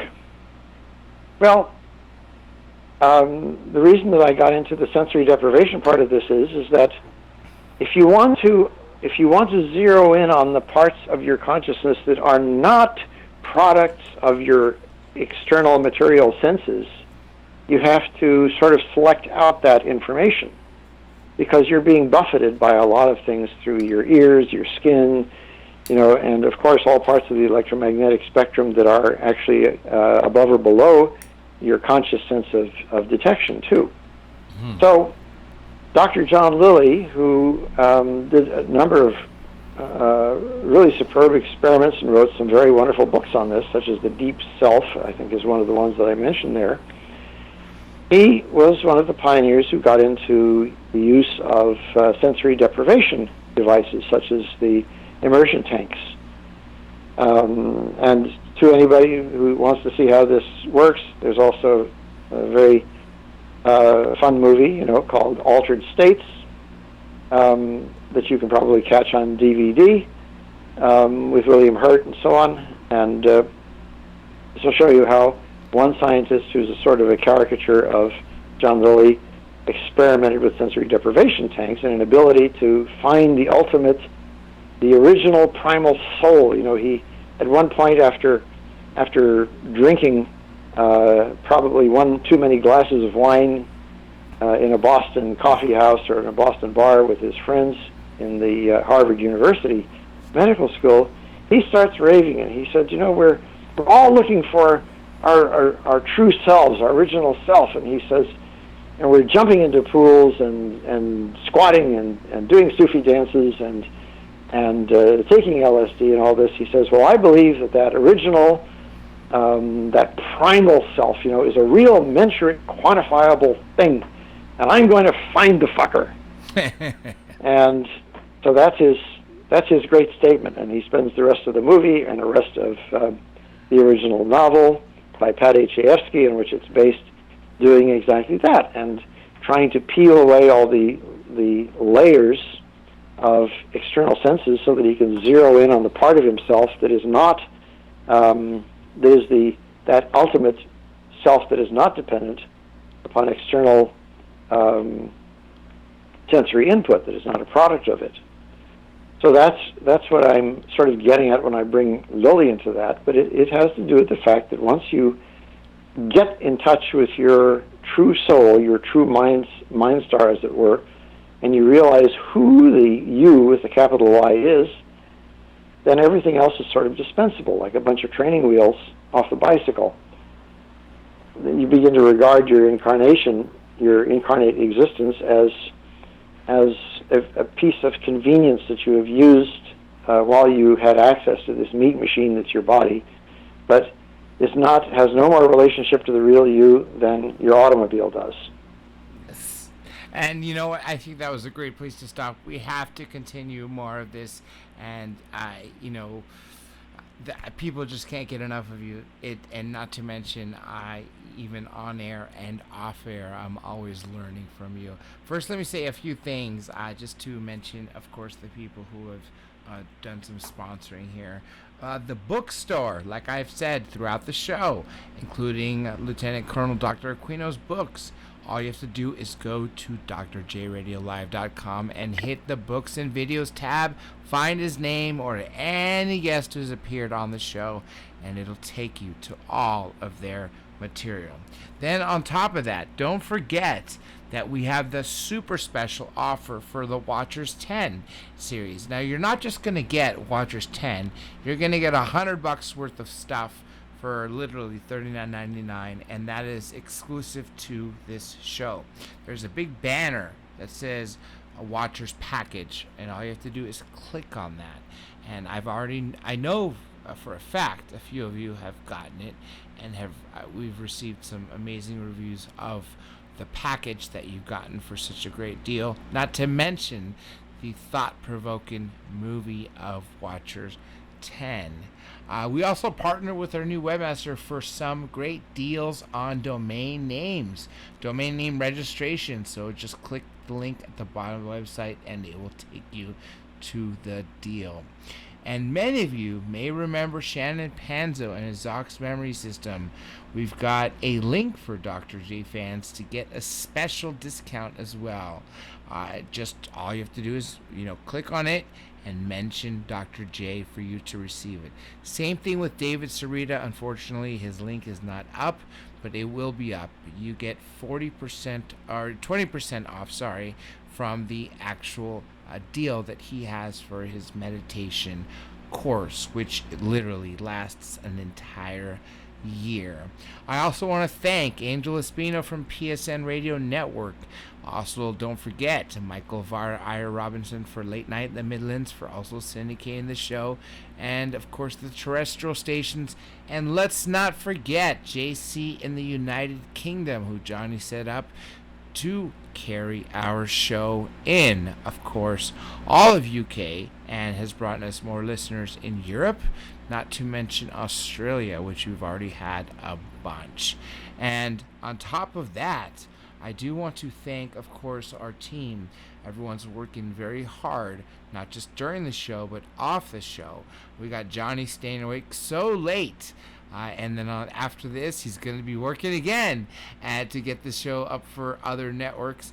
And, of course, Tom Schaefer, who's been doing a lot of the production and everything on the website. And, of course, Lou Sheehan, who is, even though he's at work, is always helping out with the shows by, of course, sending some fantastic questions or monitoring chat rooms just like Johnny and getting us those questions. Now, I want to thank my guest, of course, Lieutenant Colonel Dr. Michael Aquino. Thank you so much for joining us, and I want to say to you, if you have one final statement that you'd like to say to everybody globally, what would you say? Well, one of my friends, Grace Slick of the Jefferson airplane and later the Jefferson Starship, once said, Mike, everybody wants to sell you their shorts. This was a very profound piece of philosophy here. So, yes, I mean, everybody who talks to you and is going to tell you how you should think, they're trying to sell you their shorts one way or the other, or they're also trying to possibly reassure themselves that if they have a sort of a flaky idea in their head, the more people that they can get to reinforce it, the more confidence they can have that they aren't alone out on the edge of a limb. So my advice to everybody is, whether it's me or anybody else, don't let anybody sell you their shorts. Yes. Take ideas as they bounce off your head. If you like one, take a look at it, chew it, as we used to say in the Army, run it up the flagpole, see if anybody salutes it. Test these things for yourself. If you get one of my books and it says one of these psychons, for example, in Mind War operates in a certain way, well, go out and test it. Go out and try it. See if these things are any good and are of any practical value to you, and if so, so much the better. So that would be my final word. Don't let anybody sell you their shorts. Take ideas for what they're worth, and then go out and test them for yourself until you're satisfied that it seems to be valid, or reject it if it doesn't seem to be valid. Very well said. And of course, Dr. Aquino, if you could just hang by, of course, after the show. And the other people, the main people I want to thank are you, the listener, whether you be in the U.S., Mexico, Brazil, United Kingdom, Poland, even those of you in South Korea that are listening, and Jeffy Ryder, who's called us a few times live on the show. And of course, a couple weeks ago, our very first Beijing, China caller. That's the first time we've had something from China coming this way, which shows the growth of the show. So with that being said, everybody remember, everything is under Dr. J Radio Live. You want to hear the archives? Give us a couple weeks. This show will be archived again on YouTube, drjradiolive.com or drjradiolive.com. Click on the YouTube link or go to youtube.com/drjradiolive. And remember, I've said this multiple times, the only name you need to remember is the name of the show, Dr. J Radio Live. Everything from Instagram, Twitter, Flickr, Tumblr, Facebook, Google+, YouTube, as I said, our domain, Pinterest, Slack, and others. Google, Gmail even, has the same name, the same phrase, which is Dr. J Radio Live. With that being said, everybody, join us tomorrow night for Robert Morningstar. It'll be another great show. And again, like I said, we will bring you back Dr. Aquino, since he's so knowledgeable and has so much more to share.